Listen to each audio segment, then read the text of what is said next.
अस्सलाम वालेकुम, खुश आमदीद, भली करे आया जी आया नू वश अत के पखैर रागले। नया दिन के साथ मैं हूँ सैयद फैसल करीम और मेरे साथ मौजूद है महक असलम। अस्सलाम वालेकुम महक, कैसी हैं आप? ठीक ठाक हैं, खैरियत से? वालेकुम अस्सलाम, गुड मॉर्निंग। जितने भी लोग हमें देख रहे हैं, मैं बिल्कुल ठीक हूँ अल्हम्दुलिल्लाह, और प्यारी भी हूँ क्योंकि मौसम लाहौर का बहुत प्यारा है। लाहौर से मैंने ज्वाइन किया आपको और फैसल कराची में मौजूद है। और फैसल आपको पता है, जब मौसम अच्छा होता है तो आपका मूड ऑटोमेटिकली बड़ा ज़बरदस्त हो जाता है, क्योंकि आपको पता होता है कि ओके आपने सुबह सुबह के टाइम बड़ा प्यारा मौसम देखा है, ठंडी हवा है, अच्छा मौसम है, बारिश के इम्कानात हैं भी लाहौर में। लेकिन लाहौर से ज़्यादा फैसल मुझे तजस्सुस हो रहा है कराची का, क्योंकि डेली बेसिस पे जो हम कराची के रिपोर्ट्स देख रहे हैं, कराची का जो मौसम है, यकीन करें बड़ी अलार्मिंग सी सिचुएशन सामने आ रही है। धुआंधार बारिश होती है कराची में, लेकिन फिर होता क्या है, सड़कें तालाब का मंजर पेश करने लगते हैं। ये मनासिर भी हम आपको दिखा रहे हैं। आवाम को मुश्किलात का एक दफ़ा फिर से सामना करना पड़ता है। और अगेन अब वही सवाल है कि दोबारा से जो बारिश का इंडिकेशन दिया जा रहा है कि जी कराची में फिर से बारिश होंगी फैसल, तो अब ये बारिशें कब बरसेंगी, आज हम अपने प्रोग्राम में इस पर भी बात करेंगे। और ना सिर्फ ये, बल्कि हम ये भी बात करेंगे कि हालिया बारिशों में तबाही का जिम्मेदार आखिर है कौन? कराची को मुसीबत में लावारिस छोड़ने वाला आखिर है कौन? कराची पूरे मुल्क में सबसे ज़्यादा टैक्स देता है, फिर भी कराची के साथ ऐसा सलूक क्यों किया जाता है, इस पर भी तफसील से बात करेंगे। इसके अलावा मैं कोरोना जो है वो बहुत ज़्यादा तेज़ी से सर उठा रहा है। बिल्कुल फैसल, अगर मैं स्पेशली लाहौर की बात करूँ, चूँकि मैं यहाँ पे 2 दिन बाहर निकली मार्केट्स में, मैंने देखा लोग कोई पाबंदी नहीं कर रहे। हमने देखा है कि लोग ना मास्क पहन रहे हैं, ना ही उनको रोका जा रहा है कि अगर वो मास्क के बगैर किसी भी स्टोर में दाखिल हो रहे हैं, जबकि ये कहा जा रहा था कि दोबारा से हम वो पाबंदियाँ देखेंगे, लेकिन अभी तक ऐसा कुछ नहीं हुआ है। मैं तो यही कहूँगी यहाँ पर बैठ के लोगों से कि भाई प्लीज़, आप अगर चाहते हैं कि हम वो वाला माहौल ना देखें जो कि हमने फर्स्ट वेव में देखा था, तो एहतियात करें। इसके अलावा आलमी मंडी में खाम तेल की कीमतों में कमी का सिलसिला भी जारी है। ब्रेंट ऑयल की कीमत कम होकर $100 फी बैरल से भी नीचे आ गई है और ऐसे में अवाम को रिलीफ मिलेगा। वज़ीर आज़म शहबाज शरीफ ने आलमी मंडी में तेल की कीमतों में कमी के बाद मुल्क में पेट्रोलियम मसनूआत की कीमतों में कमी का फैसला कर लिया है। और तो और आज हम शो में बात करेंगे कुछ श्रीलंका के हवाले से भी, जहाँ पे बदतरीन मुआशी बहरान है। और महक, आपने भी वो मनाजिर देखे होंगे श्रीलंका के, जहाँ पे अवाम जो है वो सड़कों पे निकल आए और फिर ना सिर्फ ये बल्कि वज़ीर आज़म की रिहाइशगाह पर भी जो है वो धावा बोल दिया है। कोलंबो में शदीद जो है वहाँ पे एहतजाज भी किया गया है। श्रीलंका के सदर गोताबाया राजापाक्सा से अपनी अहलिया और बॉडीगार्ड के साथ फौजी तैयारे में मुल्क छोड़कर फरार हो गए। सदर के फरार के बाद इमरजेंसी भी नाफिज कर दी गई है और ऐसे में आर्मी ने कंट्रोल संभाल लिया है। वज़ीर आज़म रनायल विक्रमसिंघे कायम मुकाम सदर बना दिए गए हैं। लेकिन इस सब के बीच में हुआ ये कि पाकिस्तान की प्रेजेंस इस वक्त श्रीलंका में, वो कैसे कि श्रीलंकन जो क्रिकेट टीम है उसके साथ पाकिस्तान की सीरीज़ है, कोलंबो में सीरीज़ शेड्यूल्ड है। अब इस सब के बीच में क्या टेस्ट सीरीज़ मुतासिर हो सकती है? क्योंकि आपको याद होगा कि प्रैक्टिस सेशन ज़रूर मुतासिर हुआ था। इंसान के अंदर तजस्सुस होता है और वो तजस्सुस उसे कहाँ तक ले जाता है। कायनात का अब तक का सबसे गहरा इंफ्रारेड नज़ारा हमने और आपने देखा। नासा ने पहली वाज़े और रंगीन तस्वीर जारी कर दी। ये तस्वीर जेम्स वेब स्पेस टेलीस्कोप से ली गई है। इससे कायनात के नए राजों से पर्दा उठने की उम्मीद की जा रही। लेकिन उस सबसे पहले हम बात करने जा रहे हैं आज महक किस पे?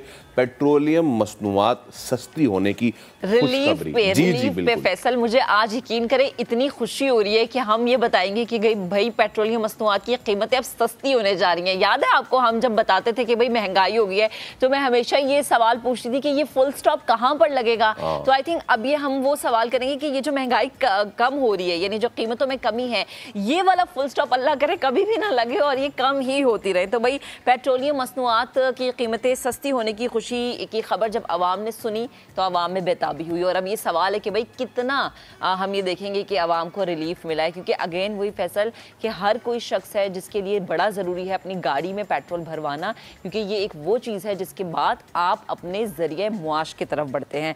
अब लोगों को ये तजस्सुस है कि भाई ये पेट्रोल की जो कीमतें हैं ये कितनी कम होगी। यकीनन फैसल आपको भी ये चीज़ सता रही होगी। तो मुझे क्या सता रही है, लोगों को भी सता रही है। मैं बता ही देता हूँ कि कीमतों की में 15 से 20 रुपए कमी का भी इम्कान है।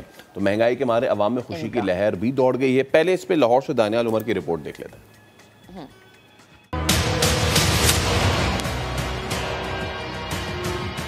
आलमी मार्केट में खाम तेल की कीमत में कमी, हुकूमत पाकिस्तान का अवाम को रिलीफ देने का प्लान।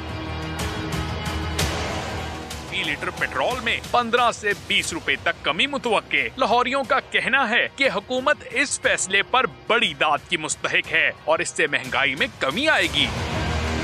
बहुत अच्छा उनका इकदाम है कि अगर वो पेट्रोल सस्ता कर रहे हैं, क्योंकि सारा कुछ हमारा पाकिस्तान का जितना भी बिजनेस है, निज़ाम है, वो पेट्रोल पे चलता है। हम जो अल्लाह का शुक्र अदा करते हैं और इन हुकूमत का भी शुक्र अदा करते हैं। रिलीफ का सुनकर ट्रांसपोर्टर्स के उदास चेहरे भी खुशी से खिल उठे। कहते हैं वजीर आजम शहबाज शरीफ पेट्रोल की कीमत में 20 रुपए तक कमी का ऐलान कर रहे हैं। जल्द 100 रुपए तक कमी का ऐलान भी सुनने को मिलेगा, जबकि मुसाफिरों को भी टिकट सस्ती होने की उम्मीद है।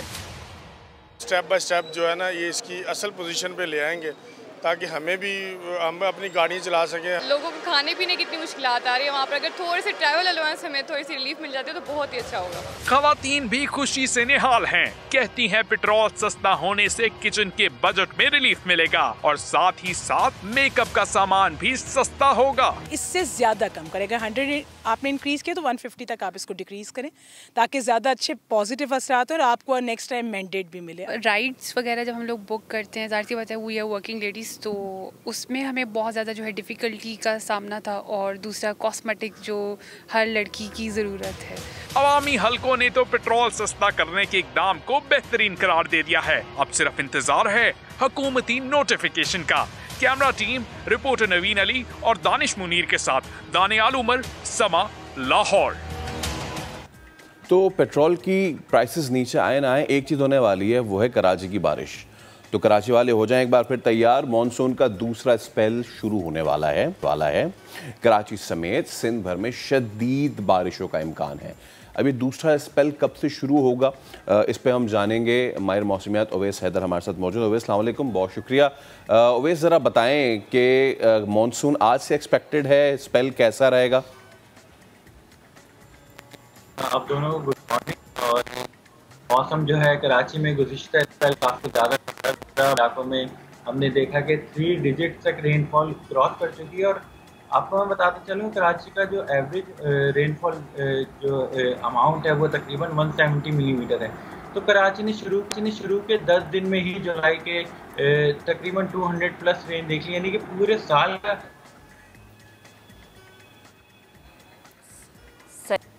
ठीक, अच्छा ओवैस, मुझे ठीक है, ओवैस से भी हम राब्ता बहाल करने की कोशिश करेंगे। ठीक है, ओवैस से हमारी दोबारा से राब्ता बहाल होगा। ओवैस, मुझे ये बताएंगे, जो हम स्पेल कह रहे हैं ना, दूसरा स्पेल, इसका क्या मतलब है? लाइक ये पहले स्पेल से ज़्यादा स्ट्रांग होगा, ज़्यादा स्ट्रांगली कराची को हिट करेगा? और कराची के कौन से इलाकों को ज़्यादा हिट कर सकता है, जो समंदरी इलाके हैं वो, या जो समंदर से दूर है? जी अच्छा, देखें, मानसून का स्पेल जो इस वक्त जो आने वाला है, अपकमिंग स्पेल, वो गुज़िश्ता स्पेल की तरह ही स्ट्रॉन्ग हो सकता है। जैसे कि हमने देखा कि लास्ट स्पेल काफ़ी ज़्यादा तगड़ा साबित हुआ, काफ़ी ज़्यादा स्ट्रॉन्ग रहा। तो अपकमिंग स्पेल जो इस वक्त अगर सिचुएशन बताता चलूँ तो सेंट्रल इंडिया के पास एक लो प्रेशर एरिया मौजूद है, जबकि हमारे गुजरात रीजन पे, इंडिया की गुजरात रीजन पे जो है एक सर्कुलेशन मौजूद है जो आहिस्ता आहिस्ता मूव करती हुई वेस्ट की जानिब और हमारे अरबियन सी की जानिब आएगी, जिसके इन्फ्लुएंस की वजह से सिंध में मानसून हवाएं एंटर होंगी। और जो इंडिया पे, सेंट्रल इंडिया पे जो इस वक्त जो लो प्रेशर एरिया, वो इस सर्कुलेशन के साथ मिलके एक स्ट्रॉन्ग लो प्रेशर एरिया में कन्वर्ट हो सकता है। मजीद ये इंटेंसिफाई होकर वेल्ड मार्क लो और डिप्रेशन में भी जा सकता है, जिसकी वजह से ओवरऑल सिंध में काफ़ी ज़्यादा हैवी रेनफॉल एक बार फिर एक्सपेक्टेड है। ओवैस, बहुत शुक्रिया। तो कराची एक्सपेक्टेड है, लेकिन उससे ज़्यादा एक्सपेक्टेड है तबाही, बारिश, गटर का पानी और जानवरों की आलाइश। कराची में बारिश हुए कई घंटे गुजर चुके हैं, लेकिन कई सड़कों पर अब भी पानी जमा है। लियाकताबाद की गलियों का बुरा हाल है, हर जगह कीचड़ है। ये हमने बात की लियाकताबाद की। अब आपको डिफेंस की सूरत हाल बताते हैं, वो भी खराब है। डिफेंस से रुख करते हैं नॉर्थ नाज़िमाबाद का, जहां सीवरेज सिस्टम तबाह है। वहां से रुख करेंगे पीआईबी कॉलोनी का, और पीआईबी कॉलोनी से तिनहट्टी जाने वाली सड़क तो तबाह हो चुकी है। ऐसे में करंट लगने समेत मुख्तलिफ हादसात में 13 अफराद जान से गए हैं। कोई एक इलाका है जो महफूज नहीं। हाँ, वो इलाका महफूज है जो मुर्तज़ा वहाब अपने ट्विटर और फेसबुक पे बताते हैं कि देखें, यहाँ से मैं गुजरा और यहाँ तो पानी है ही नहीं। लेकिन अगर आप हमारे कैमरे की आंख से देखें कि कहीं ना कहीं कोई ना कोई मसला ज़रूर है। इन सब का जिम्मेदार आखिर कौन है? इस सब पे मौजूद है हमारे साथ अमीर जमात इस्लामी कराची हाफिज़ नईमुर रहमान साहब। इसके अलावा हमारे साथ सदर KCSI मोहम्मद अली साहब भी मौजूद हैं और सीनियर सियासतदान फारूक सत्तार साहब भी मौजूद होंगे। सबसे पहले हाफिज़ नईम साहब, आपकी जानिब में आऊँगा। क्या क्या कहेंगे कराची के हवाले से? वो चीज़ बताइए जो हमने नहीं सुनी। नहीं, मेरे ख्याल है अब सब चीज़ें सबने सुनी हुई हैं और सिर्फ दोहराने से एक फ़ायदा ये होता है कि लोगों के अंदर मज़ीद शऊर पुख्ता हो और लोग अपनी राय को दुरुस्त करें। और अब पहला मरहला जो है वो 24 जुलाई है, इससे ही आगाज़ कर दें उस सफ़र का कि जो तामीर व तरक्की का रुका हुआ है 17 साल से, और ये काम शुरू हो जाए। बहरहाल इस वक्त जो सूरत हाल है वो ये है कि बरसाती नालों की सफाई ना होने की वजह से, करप्शन की वजह से सिर्फ 66 करोड़ से 80 करोड़ रुपए वो हैं जो इस मानसून की बारिश के लिए टेंडर हुए, बाकायदा मुख्तलिफ लोगों को ठेके दिए गए, लेकिन काम नहीं हुआ। जब ये नाले साफ़ नहीं होंगे जिनमें से बरसात का पानी गुजरना है, बल्कि इसमें सीवरेज का पानी डाला जाएगा, वो भी किसकी नाअहली है? Water and sewerage board Sindh हुकूमत के मातहत है, उन्हीं के अफसरान हैं, उनके तैनात किए हुए लोग हैं। और अगर वो सीवरेज का पानी के लिए लाइनें नहीं बना रहे हैं और वो सारा पानी अपनी जान छुड़ाने के लिए बरसाती नालों में डाल देते हैं, और फिर जो सिंध सॉलिड वेस्ट मैनेजमेंट के नाम से इन्होंने ज़बरदस्त कराची को साफ़ और सुथरा करने का आलीशान निज़ाम बनाया है, उस निज़ाम के तहत उन्हीं नालों में कचरा डाला जाएगा और गार्बेज स्टेशन अपना काम नहीं करेंगे, जबकि सबकी पर्चियाँ डीजल की बन रही होंगी, हमारे टैक्सों के पैसे कंज्यूम हो रहे होंगे, इनकी जेबों में जा रहे होंगे, तो उसके नतीजे में बरसाती नाले ओवरफ्लो करेंगे और उसके नतीजे में गंदगी फैलेगी। और इस वक्त मेन शाहराहों के अलावा आप अंदर तमाम जिन इलाकों का आपने जिक्र किया है, उनके अलावा भी बेशुमार इलाके इस वक्त ऐसे हैं जहाँ गंदगी है, कीचड़ है, और वो सड़कें जो झंडे लगा कर MNA फंड से बनाई गई या पीपल्स पार्टी अपनी ताकत का इजहार करने के लिए कि देखो हम तो कराची भी फतह कर चुके हैं, वो लगा रहे थे, वो सारी की सारी इस बारिश के अंदर बह गई हैं। बदतरीन सूरत हाल से इस वक्त शहर कराची के 3 करोड़ अवाम दो चार हैं जिनको गिनती भी जिनकी पूरी नहीं की जाती। तो आप मुझे बताएं कि ऐसे मौके पर कौन सी गवर्नेंस? हज़ारों अरब रुपए 14 साल में सिर्फ तरक्याती बजट के नाम पर बजट में रखे गए, कंज्यूम किए गए, लेकिन कहाँ वो खर्च हुए? ये शहर 98% रेवेन्यू देता है और इसका हाल आप देखें क्या किया हुआ है। पूरे सिंध में इन्होंने कौन सा एक प्रोजेक्ट बना दिया कि जिसके नतीजे में हम कहें कि इनकी कोई जो है इन्होंने कोई काम किया है?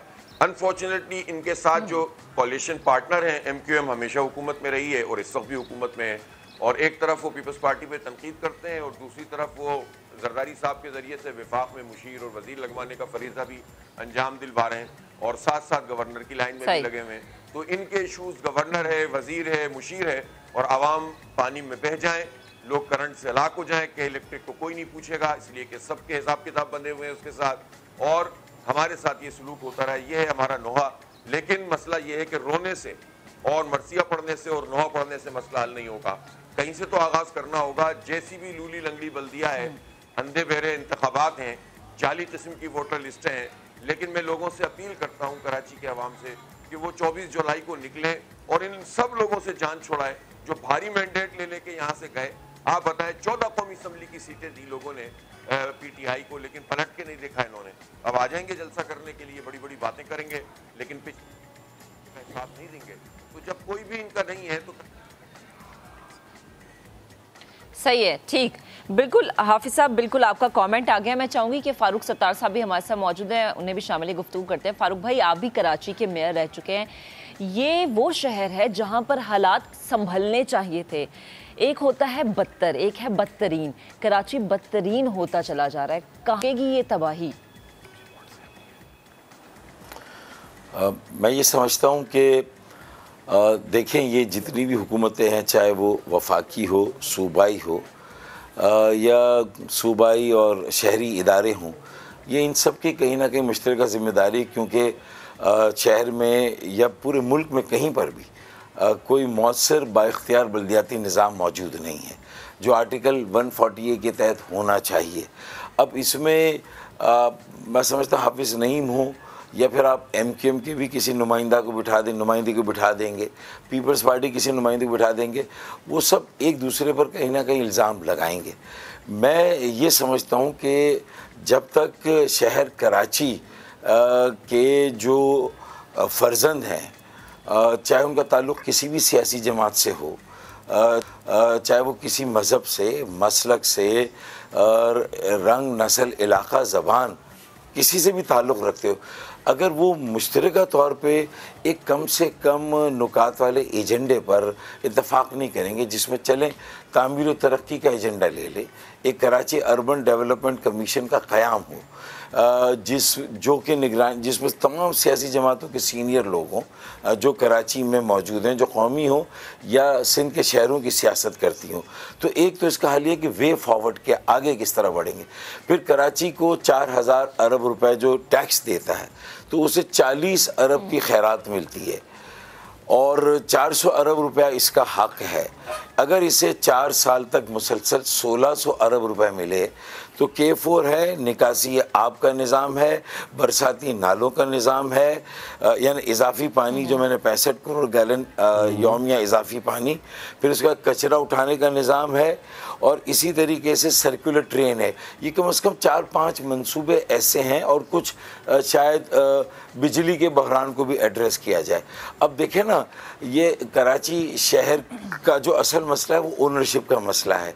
अगर किसी एक जमात का मेयर आ गया एक सादा अक्सरियत से, तो क्या आप समझते हैं कि दूसरी जमात के लोग उसे काम करने देंगे? तो हम एक दूसरे पर इसी तरह ये इल्ज़ाम तराशी का सिलसिला जारी रहेगा।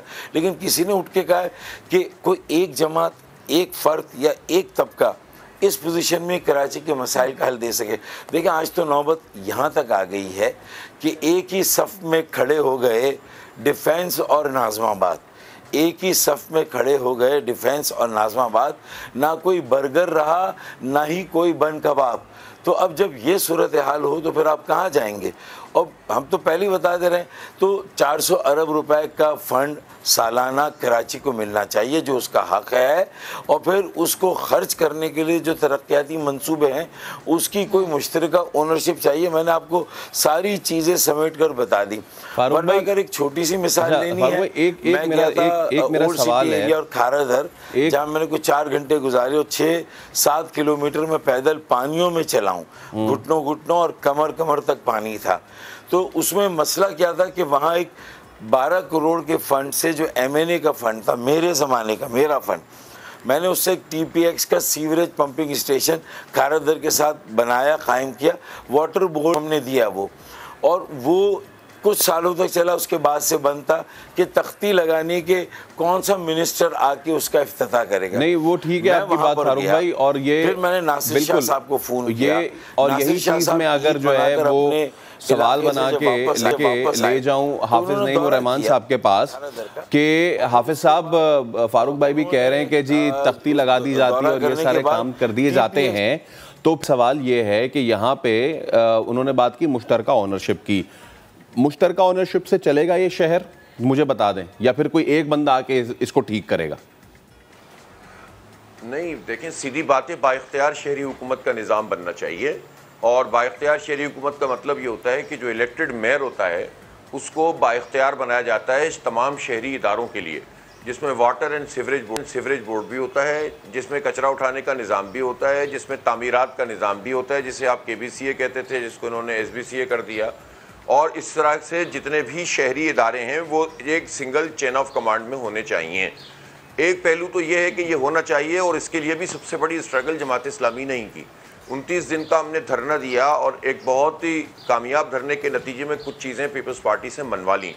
अब जो इंतखाबात होंगे तो जो मेयर होगा वाटर एंड सीवरेज बोर्ड का चेयरमैन होगा, और सॉलिड वेस्ट मैनेजमेंट का जो कराची चैप्टर है उसका हेड भी मेयर होगा।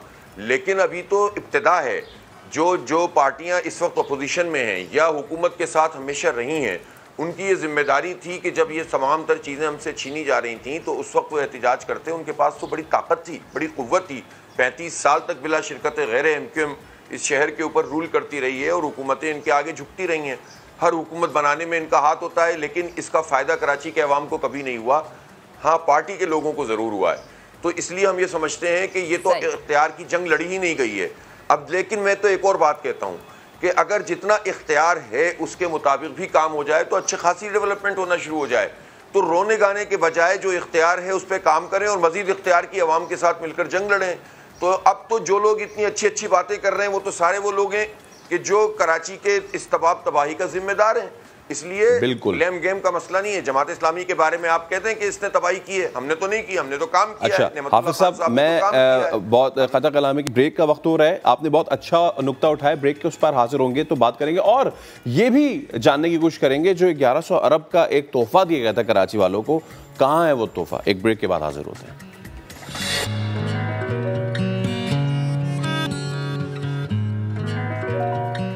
एक बार फिर नया दिन में आपको खुशामदीद कहते हैं। हम गुफ्तगू कर रहे हैं कराची, बारिश और शहर की तबाही के हवाले से।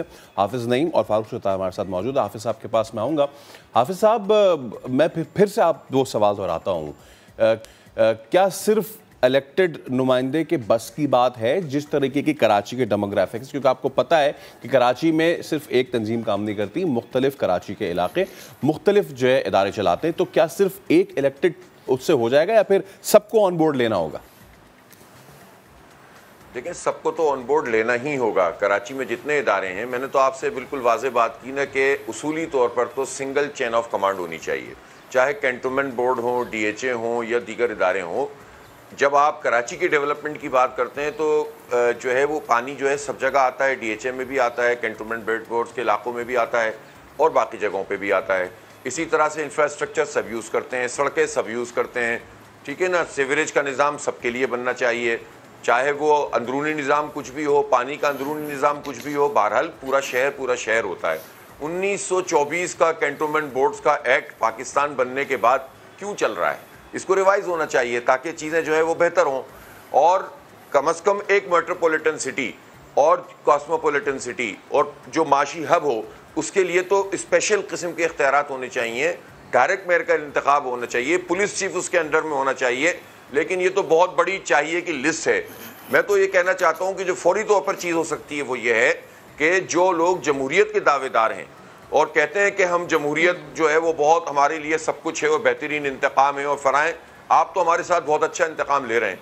आप ये बताएं, जमहूरियत की जीम भी है, आपकी पार्टी में जमहूरियत नहीं, आप लोकल बॉडीज़ जो जमहूरियत की नर्सरी हैं उसके इंतखाबात नहीं कराना चाहते, अगर मारे बांधे कराने पड़े तो बेख्तियार किस्म की हुकूमत देना चाहते हैं, बेख्तियार मेयर बनाना चाहते हैं, तो इन सब चीज़ों को इनको रिवाइज करना होगा। लेकिन उसके लिए इन सबको एक्सपोज करना होगा। बदकिस्मती से ये हमारे इख्तियारात छिनते रहे, लोग हुकूमतें करते रहे और किसी ने कराची से मैंडेट लेने वाली जमातों ने कुछ करके नहीं दिया। अब यहाँ से मौका शुरू होता है कि अब 24 जुलाई को तो इंतखाब हो रहा है। मैं तो ये कहता हूँ कि यहाँ से आगाज़ करें और उन तमाम लोगों को तो रिजेक्ट करते हैं जिन्होंने हमें डुबोया है, जिन्होंने हमें खंडरात में मुब्तला किया है, जिन्होंने हमसे तालीम छीनी है, जिन्होंने हमसे तहजीब छीनी है, जिन्होंने कचरे के ढेर हमें दिए हैं। अगर उन्हीं के पास जाकर लोग समझेंगे कि हालात बदल जाएंगे तो बिल्कुल भी नहीं बदलेंगे। कराची वाले समझ लें, इनके ये हालात रहेंगे जब तक कि वो अपनी राय नहीं बदलेंगे। मैं आपसे जिम्मेदारी से कहता हूँ, आप जमात इस्लामी का मेयर लेकर आइए, तरक्की का सफ़र वहीं से शुरू करेंगे। मुश्किलात होंगी लेकिन आपको मालूम है जमात इस्लामी मुश्किलात से डरती नहीं है। ना सिर्फ ये कि हम उस इख्तियार के मुताबिक ज़्यादा काम करेंगे कि जो अवेलेबल होगा, लेकिन उसके साथ साथ मजीद छीनने की कोशिश करेंगे। हमने जो धरना दिया उसमें हमने PFC अवार्ड डाला, मोटर व्हीकल टैक्स इनसे मनवाया, अब मरहला आ गया है कि उनसे इंप्लीमेंट करवाया जाए। बदकिस्मती से दोबारा MQ हुकूमत में शामिल हो गई, अब पीपल्स पार्टी और ये दोनों मिलकर कराची वालों से खेल रहे हैं। तो इसलिए हमें ये प्रेशर भी सस्टेन करके रखना है और इख्तियार से ज़्यादा काम नहीं करना है। इनको थोड़ा सा साइड पे रख के, अगर मैं इनको थोड़ा सा साइड पे रख के सिर्फ जमात इस्लामी के काम पे फोकस करना चाहूँगी, उस हवाले से पूछना चाहूँ तो मौका तो जमात इस्लामी को भी मिला था ना, क्या हुआ वो प्लीज़ अगर आप मुझे बता दें। नहीं, जब हमें मौका मिला तो 4 साल में अल्हम्दुलिल्लाह 40 साल का काम किया, 50 बड़ी शाहराएं बनाई और नेमतुल्लाह खान की बनाई हुई सड़कें इतनी आराम से इनसे नहीं टूट पा रही हैं, चाहे कितना भी सीवरेज का पानी ले आए, कितना ही हमें डुबो दें। इसी तरह हमने मॉडल पार्क्स बनाए, 300 पार्क्स बनाए, हमने जो है वो सफाई सुथराई का निज़ाम को दुरुस्त किया, हमने इस गार्बेज सेंटर्स बनाए, हमने आलाइशों को ठिकाने लगाने के नए नए आइडियाज़ किए, बड़े बड़े जो है वो जगहों पर जाकर गड़े किए और उनमें आलाइशों को डाला और मिट्टी ऊपर से डाली ताकि वो खाद बने, उस खाद का इस्तेमाल किया।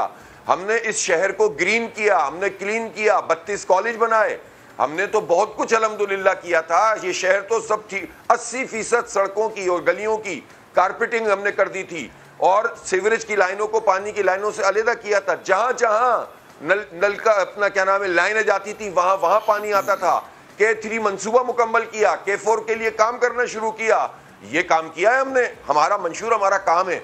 और जब कोई इख्तियार नहीं है ना तो अब भी हम कोरोना में हम होते हैं, इज्तिमाई कुर्बानी का निज़ाम हम चला रहे हैं, खिदमत का काम अस्पताल हमारे चल रहे हैं। ठीक है हाफिज साहब, ये आपने सारी चीज़ें गिनवा दी। यही चीज़ मैं ज़रा फारूक भाई के पास लेके जाऊँ। फारूक भाई देखें, इतनी चीज़ें गिनवा दी इन्होंने। अच्छा, हम बात करते हैं तो आपके टेन्योर के मुस्तफ़ा कमाल भी कहते हैं कि मैंने भी इतना सब कुछ कर दिया। 80% सड़कें भी कारपेटेड थी, मुस्तफ़ा कमाल ने आके ये सारी चीज़ें भी कर दी। तो ये सारी चीज़ें रोल बैक कैसे हो गई? कौन ले गया ये सारी चीज़ें जो थी यहाँ पे? देख, मैं ये कह रहा हूँ ना कि ये नईम, जमात इस्लामी सारा इल्ज़ाम MQM के ऊपर धरेगी और MQM फिर आके जमात इस्लामी के सामने डट जाएगी। अगर दोनों के पास कहीं ना कहीं आगे पीछे कराची का मैंडेट है तो कभी इन दोनों ने आपस में बैठकर भी ये सोच विचार किया कि हमें क्या करना है। अब देखें, बहुत सारी बातें मैं नहीं चाहता, हाफिज़ नईम की मैं बहुत इज़्ज़त और एहतराम करता हूँ कि K2 मेरे ज़माने में बना जब मैं वज़ीर बल्दियात था या मैं मेयर कराची था, ये 90 की दहाई की बात है। इसी तरीके से K3 मुस्तफ़ा कमाल साहब के ज़माने में जब मुशर्रफ साहब जो है पाकिस्तान के सदर थे, उस ज़माने में ये मुकम्मल हुआ जब कराची को एक वाफिर मकदार में फ़ंड मिले। और नेमतुल्लाह साहब के ज़माने के भी सारे काम जो है वो उस वक्त मुशर्रफ सदर थे और बल्दियाती इदारों को बराह रास्त इस्लामाबाद से और पिंडी से पैट्रनेज मिलती थी, सरपरस्ती मिलती थी और सारे शहरी इदारे मेयर को जवाबदेह होते थे, चाहे वो नेमतुल्लाह हो चाहे वो मुस्तफ़ा कमाल हो। तो ये आपस में लड़ने की बजाय अपने अपने हिस्से के काम का क्रेडिट लेना। लेकिन बात यह कि K3 बड़े मंसूबे तो अल्हम्दुलिल्लाह ये MQM के ज़माने में मुकम्मल हुए। गो कि मैं अभी पूरी तरह से MQM का हिस्सा नहीं हूँ, दोबारा उसमें वापस शामिल नहीं हुआ हूँ, लेकिन MQM का जो पीपल्स पार्टी के साथ ये इस वक्त जो ताल्लुकात कायम हुए हैं, मैं उसकी भी मैं हिमायत नहीं करता हूँ। जिस तरह PTI से अलग हो के हम पीपल्स पार्टी की तरफ गए तो मेरे भी उसमें बहुत सारे सवालात हैं। जब मैं खालिद मकबूल से मिलूँगा पार्टी के, मैं अगर शामिल हुआ और वापस गया तो इंशाल्लाह इन सारी बातों को हम मिल के ठीक करेंगे ये। लेकिन इस पर लड़ने की बजाय ये सोचा जाए कि आर्टिकल 140A की पिटीशन किसने डाली थी अदालत में? हाफिज़ नईम रहमान जमात इस्लामी हमारे जो है वो इंटरवीनर क्यों नहीं बने? वो हमारी पिटीशन थी। आपके तो 28 दिन का धरना था। या कब बनेंगे, ये कैसे होगा, ये तो वो जब आप मुलाकात करेंगे मुझे यकीन है आपको सारे सवालों का जवाब मिल जाएगा। लेकिन एक मेरा सवाल बड़ा मासूम सा सवाल है ये कि कराची को कौन देखेगा? कराची का वारिस कौन है? वो 1100 अरब जिसकी बात हो रही थी वो वाकई मिले? अगर मिले तो कहाँ लगे? अगर नहीं मिले तो क्यों नहीं मिले? या कराची की तबाही इसी तरह से जारी रहेगी? देखिए, उसके लिए तो एक आसान बात है कि मुद्दत से पनपती हुई साजिश ने डुबोया है। मुद्दत से पनपती हुई साजिश ने डुबोया है, कहने को मेरे शहर को बारिश ने डुबोया है। तो ये तो 75 सालों की क्रिमिनल निगलेक्ट, मुजरिमाना गफलत है, हुकूमतों का तसलसल है। और कराची के साथ सोतेली माँ से भी जो बदतर सलूक हुआ उसका भी तसलसल है।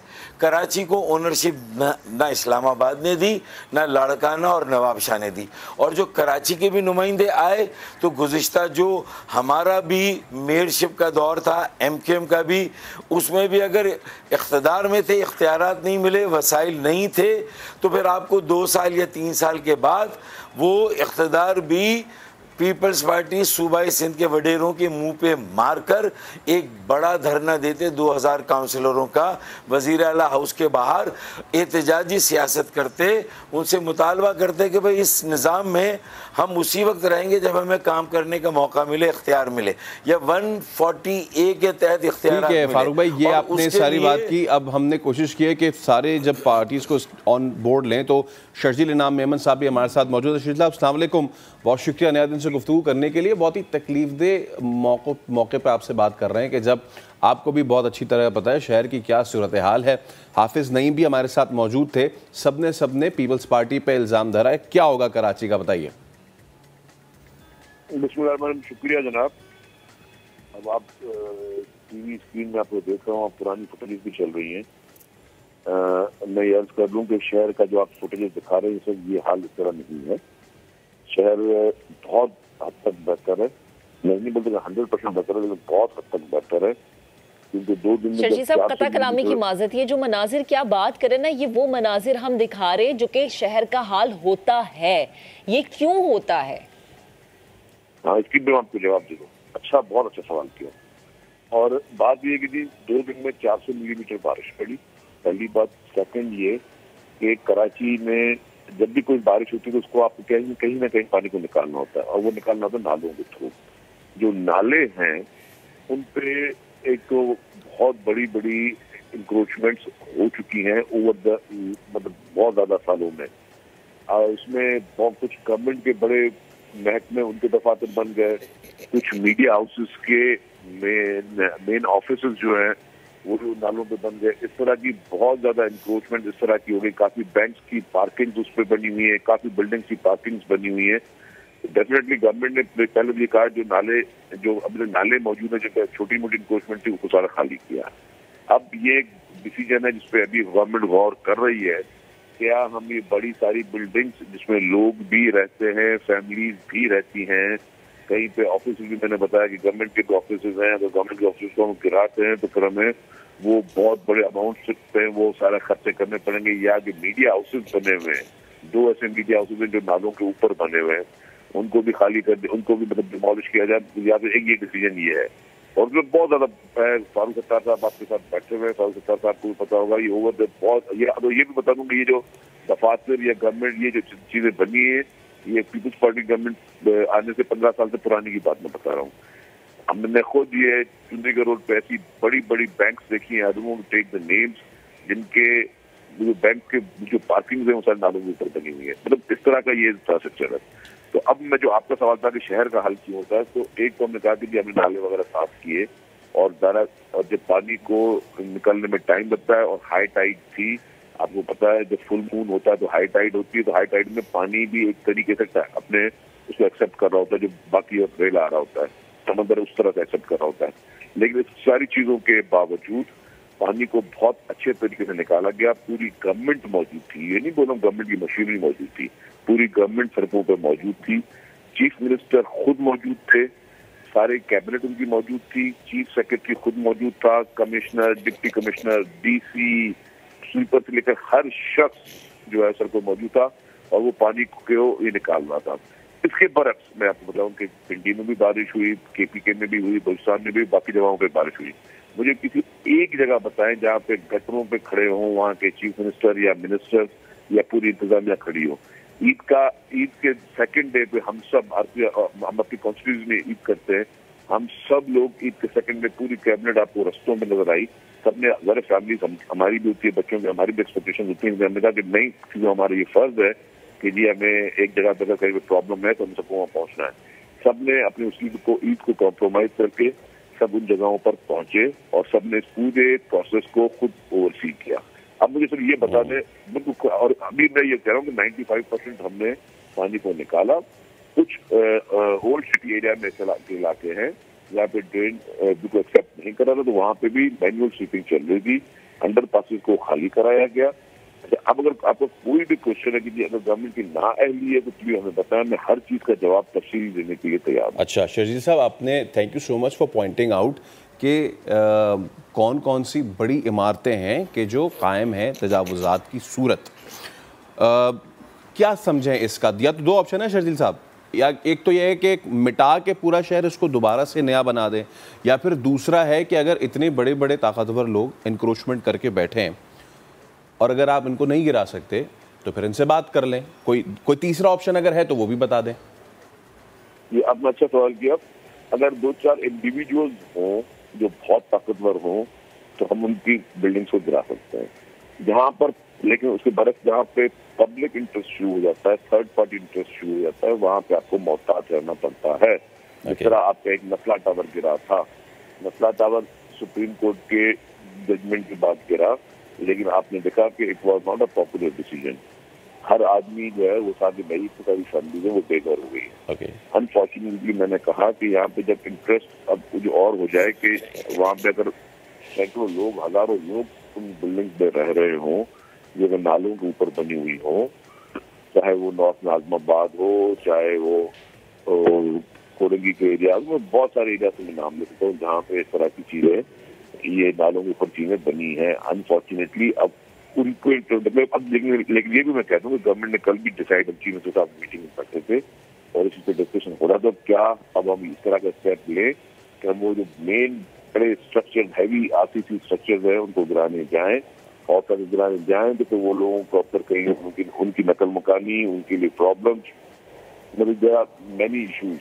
और फिर वो पैसों की भी बात है। डेफिनेटली अगर गवर्नमेंट अपने, और हम ये भी बोले गवर्नमेंट के अपने दफातर भी मौजूद हैं, बड़ी बड़ी बिल्डिंग मौजूद हैं, अगर उनको गवर्नमेंट गिराती है तो फिर उसके लिए ज़्यादा वो स्ट्रक्चर को तोड़ना, फिर नई बिल्डिंग बनाना, फाइनेंशियल कंस्ट्रेंट, ये सारी इश्यूज हैं। लेकिन इन सारी चीज़ों के बावजूद मैं आपको फिर अर्ज कर लूँ कि पानी ये नहीं कि जिसकी जगह को खुदा ना खासा शहर को 3-4 दिन डूबा रहा, 24 आवर्स में मेन आर्टरीज का पानी निकाल दिया गया था 24 घंटे के अंदर, और मेन आर्टरीज का बाकी पानी में नवी 1 दिन लगा। लेकिन अल्हम्दुलिल्लाह पूरा शहर, अब मैं खुद जर्नलिस्ट को लेके गया तो हमने कहा कि आप टीवी चैनल और टीवी चैनल से मुख्तलिफ खबरें आ रही है, आप खुद ओवरसी करें। उनको हमने एरियल व्यूज कराए, इसकी फुटेज भी मैं आपको भेज सकता हूँ कि उन्होंने खुद अपने आंखों से एक चीज देखी कि नहीं जो भी एरिया से वो सारे 100% क्लियर, 100% नहीं कहूँगा, 95% एरिया क्लियर। ठीक है शर्जील साहब, ये आज की गुफ्तगू में जो सबसे अहम पॉइंट रेज हुआ है वो यही रेज हुआ है कि जो इतनी बड़ी बड़ी तजावुज़ात हैं वो एक बड़ा मसला है। हम आने वाले दिनों में आपसे इस हवाले से मज़ीद भी बात करेंगे। शर्जील साहब हमारे साथ मौजूद थे, इसके अलावा फारूक सत्तार, नईमुर रहमान। कराची में बारिश होती है, तबाही फैल जाती है, कौन है इसका जिम्मेदार, इसके हवाले से हमने बात की। एक ब्रेक ले रहे, ब्रेक उस पर हाजिर होंगे। मज़ीद आम इशू डिस्कस करने के लिए हमारे साथ ही रहिएगा।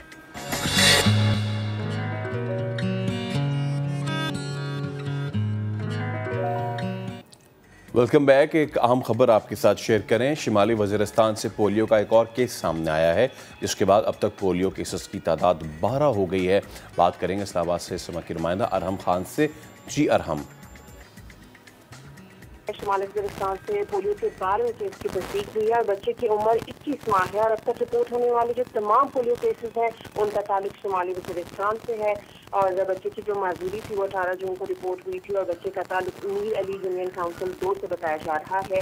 और ये 12वां केस पाकिस्तान में रिपोर्ट हुआ है। इससे पहले अप्रैल में पाकिस्तान में पोलियो का पहला केस 15 माह बाद रिपोर्ट हुआ था। तो इस तशवीशनाक सूरत हाल है, मुहिमात भी चल रही हैं। और जो वज़ीर सेहत हैं अब्दुल कादिर पटेल वो वालिदैन से यही दरख्वास्त करते हैं कि जब भी मुहिम हो पोलियो की तो अपने बच्चों को जो पोलियो के 2 कतरे हैं वो लाजमी दिलवाएं। अब ये पाकिस्तान में शिमाली वज़ीरिस्तान से पोलियो का 12वां केस की जो तस्दीक हो गई है। जी अरहम, बहुत शुक्रिया आपका। तो फैसलाबाद में ईद कुर्बा पर गोश्त के साथ दो हाथ करने वाले 400 से ज़्यादा शहरी पेट दर्द और हैज़े की शिकायत के साथ अस्पताल पहुंचे। यूसुफ चीमा की रिपोर्ट। कलेजी, मटन कढ़ाई, पाए और कबाब, ईद कुर्बा पर एक से बढ़कर एक खाना। फैसलाबाद में बहुत से खुशखुराक पेट दर्द के बायस अलाइड अस्पताल पहुंचे तो वार्ड्स में जगह कम पड़ गई। खाना वगैरह मैंने ज़रा ओवर कर लिया था, ईद का त्यौहार था। ये त्यौहार ही ऐसा होता है कि बंदा जितना मर्जी अपने मुंह को बंद करके रखे लेकिन खोलना पड़ जाता है। गोश्त बनाते छुरियां लगने से 100 के करीब अफराद जख्मी हो गए, जिनमें से कई जेरे इलाज हैं। ओवर ईटिंग होती है जिसमें ज़्यादा ना खाएं, ईद में मतलब गोश्त को जो है ना अच्छी तरह से पका के खाएं, फ्रीज करके ना खाएं, यही चीज़ें इन्हीं से परहेज करनी चाहिए।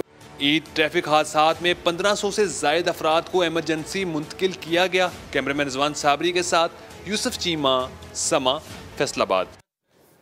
तो महक, आपने देखा कि किस तरीके से जो है वो ठीक ठाक फुल खाबे किए गए और अब हुआ ये कि एंड नतीजा आपके सामने, और वो नतीजा ये है कि लोग जो है वो हैज़े की शिकायत और पेट दर्द की शिकायत और बहुत से ऐसे भी होंगे जो दिल में तकलीफ़ की शिकायत लिए जो है वो अस्पताल पहुँच रहे होंगे। महक, बिल्कुल बिल्कुल ऐसे। और फैसल, आपको याद है हमने कल के प्रोग्राम में बात ये की थी कि प्लीज़ हाथ हल्का रख के खाएं, अपना पेट समझ के खाएं, बिकॉज ये एक नेचुरल सी चीज़ है ना। ईद कुर्बा होती है, आपने दिन में 6-6 दफ़ा मटन की डिफरेंट डिशेस खाई हैं, उसके अगले दिन बारबेक्यू होती है, फिर अगले दिन आपके घर कोई आ जाता है, तो वो थ्रू आउट वीक एक मटन का, बीफ का सिलसिला चलता रहता है। और फिर उसके बाद होता क्या है कि आप बीमार होना शुरू हो जाते हैं। जैसे अभी फैसलाबाद की रिपोर्ट थी, सिर्फ फैसलाबाद में नहीं फैसल, कल मुझे हॉस्पिटल जाना हुआ अपने बेटे को लेके, वहाँ पर बहुत सारे पेशेंट्स कौन से आए हुए थे जिन्होंने बहुत ज़्यादा ओवर ईटिंग की हुई थी और उनके स्टमक का इशू हो गया था। तो प्लीज़ प्लीज़ अपना हाथ हल्का रखें। खाना आपके घर ही पक्का है, थोड़ा थोड़ा पोर्शन बना के भी आप खा लेंगे ना तो कहीं नहीं जाता, वो आपके पेट में ही जाना है। तो फैसल ये सिर्फ फैसलाबाद की नहीं बल्कि आई थिंक पूरे अगर पाकिस्तान की हम बात करें सिचुएशन कुछ इसी तरह की है। और कल आपको याद होगा वो जो एक बड़े मज़े का हमने कहवा भी अपने नाज़रीन को बताया था, आप जितना अपनी सेहत का ख्याल खुद रखेंगे ना फैसल, कोई दूसरा नहीं रख सकता। और उस पे होता क्या है कि आपके जो इस तरीके की चीज़ों से आपके जिस्म के मुख्तलिफ जो आज़ा हैं उन पे बहुत ज़्यादा प्रेशर पड़ता है। सबसे आम जो है वो दिल। अच्छा, अब दिल की अहमियत किसी से ढकी छुपी नहीं है और अमूमन दिल की धड़कन कोई ज़िंदगी तस्वुर किया जाता है, दिल के बंद होते हैं इंसान को मुर्दा तस्वुर कर लिया जाता है। अब हार्ट अटैक जो है वो आम होने लगा है। हार्ट अटैक है क्या, होता कैसे है? हार्ट अटैक और हार्ट फेलियर ये एक ही चीज़ है या फिर डिफरेंट है? आज इन सब सवालात के हम जवाब जानेंगे। हमारे साथ मौजूद डॉक्टर बशीर हनीफ साहब। डॉक्टर साहब अस्सलाम वालेकुम, बहुत शुक्रिया, thank you so much for your time. Doctor साहब, सबसे पहला जो हमारा सवाल ये, बहुत सारे लोग इस मिसकंसेप्शन में होते हैं कि हार्ट अटैक और हार्ट फेलियर ये दोनों एक ही चीज़ें। क्या ये दोनों एक ही चीज़ें हैं या मुख्तलिफ हैं? नहीं, दोनों मुख्तलिफ चीज़ें हैं। हार्ट अटैक अलग चीज़ है, हार्ट फेलियर अलग है। हाँ, हार्ट अटैक के बाद हार्ट फेलियर हो सकता है, इवन हार्ट अटैक के दौरान भी हार्ट फेलियर हो सकता है, बट ओवरऑल जो इनकी वजह है या इनका इलाज है या इनका आउटकम है वो डिफरेंट होता है। अच्छा डॉक्टर साहब, क्योंकि अभी देखें ईद भी गुजरी है और कुछ लोगों की अभी तक नहीं भी गुजरी होगी, वो अभी भी लगे हुए होंगे उसमें। तो इस सारे प्रोसेस में आप थोड़ा सा हमें ये गाइड करें, क्या अफेक्ट डालते हैं हम जब इतनी मुरगन ग़िज़ाएँ, और ईद में तो मैं अक्सर कहता हूँ मुरगन नहीं, वो कहते हैं ना गायन ग़िज़ाएँ जब हम खाते हैं तो उसका क्या इम्पेक्ट आता है हमारे दिल पर, ज़रा ये बताएं। देखिए, ज़्यादती किसी चीज़ की भी सही नहीं होती है। हमारे हजूर सल्लल्लाहु अलैहि वसल्लम का भी फरमान है हमेशा से कि म्याना रवी में हर चीज़ रखें। और मैं अपने मरीज़ों को भी हमेशा यही कहता हूँ कि आप खा सकते हैं हर चीज़, बट म्याना रवी में, मॉडरेशन में जो है वो चीज़ें सही हैं। ज़्यादती किसी चीज़ की भी नुकसानदेह होती है, चाहे वो दिल हो, चाहे वो मैदा हो, या किसी चीज़ के लिए भी। इसी तरह से गोश्त वगैरह है या चर्बी वगैरह, ऑब्वियसली ये डेफिनेटली अगर आप ज़्यादती में लेंगे तो इवेंचुअली ये हार्ट पे इफ़ेक्ट करना। और बेसिकली होता क्या है कि जो दिल की खून की शरीयानें हैं उनमें फिर वो कोलेस्ट्रॉल डिपॉजिट हो जाता है, उसकी वजह से ब्लॉकेजेस आ जाती हैं, जिसकी वजह से कि एंजाइना या हार्ट अटैक होने के चांसेस जो हैं वो बढ़ जाते हैं। तो मैं सबको ये कहता हूँ, खा सकते हैं, ये नहीं कि नहीं खा सकते, बट एतदाल में रखें और ज़्यादती ना करें। सही। अच्छा डॉक्टर साहब, मेरा सवाल ये है, अब मैं महक असलम अर्ज़ कर रही हूँ, हमने देखा हमारी यंग जनरेशन 17-18 साल के जो बच्चे होते हैं, 19 साल के जो हमारे नौजवान बच्चे हैं, उनकी डेथ होती है। वजह क्या होती है कि उन्हें हार्ट अटैक हो गया है। ये जो हमारी यंग जनरेशन है ये क्यों इतना आम हो चुका है? क्योंकि पहले हम कभी सुनते थे कि अच्छा 60 प्लस है, 70 प्लस है, इसलिए उनको हार्ट अटैक है, एज मैटर करती है, लेकिन यहाँ पर तो एज का कोई मसला ही नहीं है। अच्छा देखें, एक तो मैं ये कहना चाहूँगा कि 17-18 साल की उम्र में अगर डेथ होती है तो वो mostly I would say probably 99%, more than 99% जो है वो हार्ट अटैक की वजह से नहीं होती।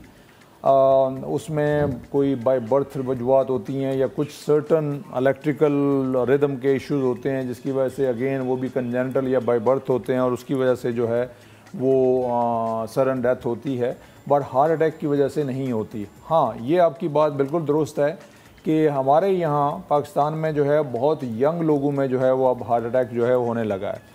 मैं अमेरिका में 10-15 साल रहा तो वहाँ पे अगर 50-60 ईयर से कम कोई आता था चेस्ट पेन के साथ तो हार्ट के बारे में हम सोचते भी नहीं थे, क्योंकि उसमें इतने यंग लोगों में होता नहीं है। बट जब पाकिस्तान आके देखा कि इवन 20s में और 30s में भी लोगों को जो है वो हार्ट अटैक होता है, तो डेफिनेटली यंग एज में है और उसकी कई वजूहत हैं। एक तो हम बेसिकली जो सब कॉन्टिनेंट में, जिसमें इंडिया पाकिस्तान भी आ जाता है, कि आई वुड से कि जेनेटिकली हम थोड़े डिसएडवांटेज पे हैं। अच्छा। वो इस लिहाज से डिसएडवांटेज पे हैं कि हमारा जो है जेनेटिकली जो गुड कोलेस्ट्रॉल है वो कम होता है और बैड कोलेस्ट्रॉल ज़्यादा होता है। और सेकंड जो एक और चीज़ जो देखी गई है वो ये है कि हमारे अगेन सब कॉन्टिनेंट में जो दिल की खून की शरीयानें हैं उनका साइज़ रिलेटिवली छोटा होता है एज़ कम्पेयर टू वेस्टर्न उसके। तो ये दोनों जेनेटिकली हम डिसएडवांटेज पे हैं। ऑन टॉप ऑफ दैट, अब बदकिस्मती से जो आपने बात की, हमारे खाने माशाल्लाह ऐसे मुरगन और वो हैं, और एक्टिविटी लेवल बिल्कुल ख़त्म होता जा रहा है। स्कूल लेवल पे भी अगर देखें तो ग्राउंड्स ख़त्म हो गए हैं, गेम्स ख़त्म हो गई हैं, बच्चे जो हैं वो अगेन कंप्यूटर्स और टीवी और इन चीज़ों पे हर वक्त बैठे रहते हैं, मोबाइल आजकल तो मोबाइल जो है, और वो उसकी वजह से ऑब्वियसली कोलेस्ट्रॉल बढ़ जाता है, मोटापा ज़्यादा है, उसकी वजह से डायबिटीज़ होने के चांसेस बढ़ जाते हैं, तो मल्टीपल इश्यूज़ जो हैं वो आना शुरू हो जाते हैं और उसकी वजह से फिर जो है वो यंग एज में ये प्रॉब्लम हो जाता है। एक और जो मेजर रिस्क फैक्टर जिसे हम कहते हैं हार्ट अटैक के या दिल की बीमारी होने के, उसमें ये एक तो ये है ब्लड प्रेशर है, कोलेस्ट्रॉल की हमने बात की, शुगर है, बट जो सबसे कॉमन जो वजह हमारे यंग लोगों में जो देखी गई है वो स्मोकिंग है। और सिगरेट स्मोकिंग जो है that is really the worst. होता ही है कि हम सब की खून की नालियों में थोड़ा बहुत कोलेस्ट्रॉल जमा होता है हर एक में, और वो लिटरली बर्थ के टाइम से शुरू होता है और ग्रेजुअली वो बिल्टअप होता रहता है, और वो ब्लॉकेज क्रिटिकल नहीं कराता लेकिन वहाँ पे जमा होता है, तो वहाँ पे मोस्ट ऑफ द टाइम जो हार्ट अटैक होता है वो इस वजह से होता है कि वहाँ पे क्रैक आ जाता है, और जब क्रैक आता है तो वो खून जम जाता है वहाँ पे और खून की नाली 100% बंद हो जाती है। तो ये जो स्मोकिंग है that is the worst to cause that crack, और यही one of the major reason है कि यंग लोगों में, मतलब यंगेस्ट जो मैंने देखा है हार्ट अटैक के साथ 19 ईयर ओल्ड, 20s में और में कम होते हैं, बट 30s में तो काफ़ी कॉमन जो है हमारे यहाँ, इवन फीमेल्स में भी जो है वो हार्ट अटैक होने लगे हैं। और उसकी वजूहत ही जैसे मैंने कहा स्मोकिंग है, लैक ऑफ एक्टिविटी है, खाने हैं, ये सारे मल्टीपल रिस्क फैक्टर्स हैं। अगर फैमिली हिस्ट्री है तो वो फिर बढ़ जाता है, तो उसकी वजह से फिर ये है कि हार्ट अटैक यंग एज में बहुत कॉमन है। इस वक्त पाकिस्तान में सबसे कॉमन वजह जो अमवात की है वो दिल का मसला है। इससे पहले हम कहते थे कि जी वो जो बात करते थे कि जी ये जैसे आप पहले थोड़ी देर पहले भी शायद बात कर रहे थे कि जो इन्फेक्शंस होती हैं मुख्तलिफ़ किस्म की, जिसमें कि कोलरा की आप शायद बात कर रहे थे और दूसरी इन्फेक्शन, उसकी वजह से ज़्यादा कॉमन वजूहत थी डेथ की। लेकिन अब हमारे यहाँ जो है ये हार्ट का प्रॉब्लम जो है सबसे ज़्यादा कॉमन होता जा रहा है, और सबसे बड़ा अलमिया यही है कि यंग एज में, और दिल का मर्ज़ दोनों तरह से, चाहे वो मेडिकली देखें या वो शायराना वाला दिल का मर्ज़ देखें, वो सारी ज़िंदगी के लिए रहता है। बिल्कुल। तो एक दफ़ा हो गया तो फिर समझें कि सारी ज़िंदगी के लिए आपको है, इसका कोई परमानेंट इलाज नहीं है, क्योर नहीं है। आप वक्ती तौर पे तो ट्रीट कर लेंगे, बट आपको जो है लाइफ लॉन्ग ये मसला चलेगा, और ये सिर्फ पेशेंट के लिए नहीं है बल्कि पूरी फैमिली के लिए एक मसला बन जाता है। इकनॉमिकली भी इसका इलाज बहुत महंगा इलाज है, और आपकी जो है ओवरऑल फिज़िकल एक्टिविटी भी कम हो जाती है, और इकोनॉमिकली भी खर्चा एक दफ़ा आपने किया फिर दोबारा प्रॉब्लम हो जाए, तो ये इशू बढ़ते रहते हैं। एक होता है जी, चलें अब एक चीज़ हो गई, अब स्टेंट्स डल जाते हैं, ठीक है। स्टेंट्स डलने के बाद कहा जाता है कि ज़िंदगी नॉर्मल हो जाती है। मैं चाहूँगा आप बताएं कि क्या पहले वाली ही नॉर्मल है, या जिनके पेशेंट्स के स्टेंट्स डल जाते हैं उनको अपनी एक्टिविटी वैसे ही रखनी चाहिए, चेंज करनी चाहिए, क्या करना चाहिए? देखिए, ऑब्वियसली स्टेंट डालने का मतलब ये होता है कि किसी को दिल की खून की शरीरों में ब्लॉकेज हुई है। अब वो ब्लॉकेज, अच्छा दो चीज़ें मैं यहाँ पे एक्सप्लेन कर दूँ और उसके बाद जो आपका सवाल है उस पर बात करेंगे, वो समझने में आसानी होगी। दो चीज़ें होती हैं, एक कहते हैं एंजाइना, और दूसरा जो हार्ट अटैक के बारे में बात की हमने। इन दोनों में डिफरेंस क्या है? अच्छा, जैसे मैंने पहले भी कहा कि कोलेस्ट्रॉल जमा होता है, खून की नाली के अंदर जमा होता रहता है। अल्लाह ताला ने बड़ा ज़बरदस्त मैकेनिज़्म बनाया हुआ है कि आप अल्लाह न करे किसी की दिल की खून की शरीयान में 90% तक ब्लॉकेज हो सकती है, और जो 10% ब्लड जा रहा होता है ना, अगर आप रेस्ट कर रहे हैं तो वो काफ़ी है हार्ट के लिए। वो ऑटोमेटिकली जैसे जैसे अंदर कोलेस्ट्रॉल जमा होता है तो आर्टरी का, खून की नाली का साइज़ बढ़ता रहता है, तो अंदर का लूमन रहता है जिससे ब्लड फ्लो होता रहता है। बट एक स्टेज आता है जब 90% से ज़्यादा ब्लॉकेज होती है तो फिर आपको बैठे बैठे भी तकलीफ़ होने लगती है, ठीक है।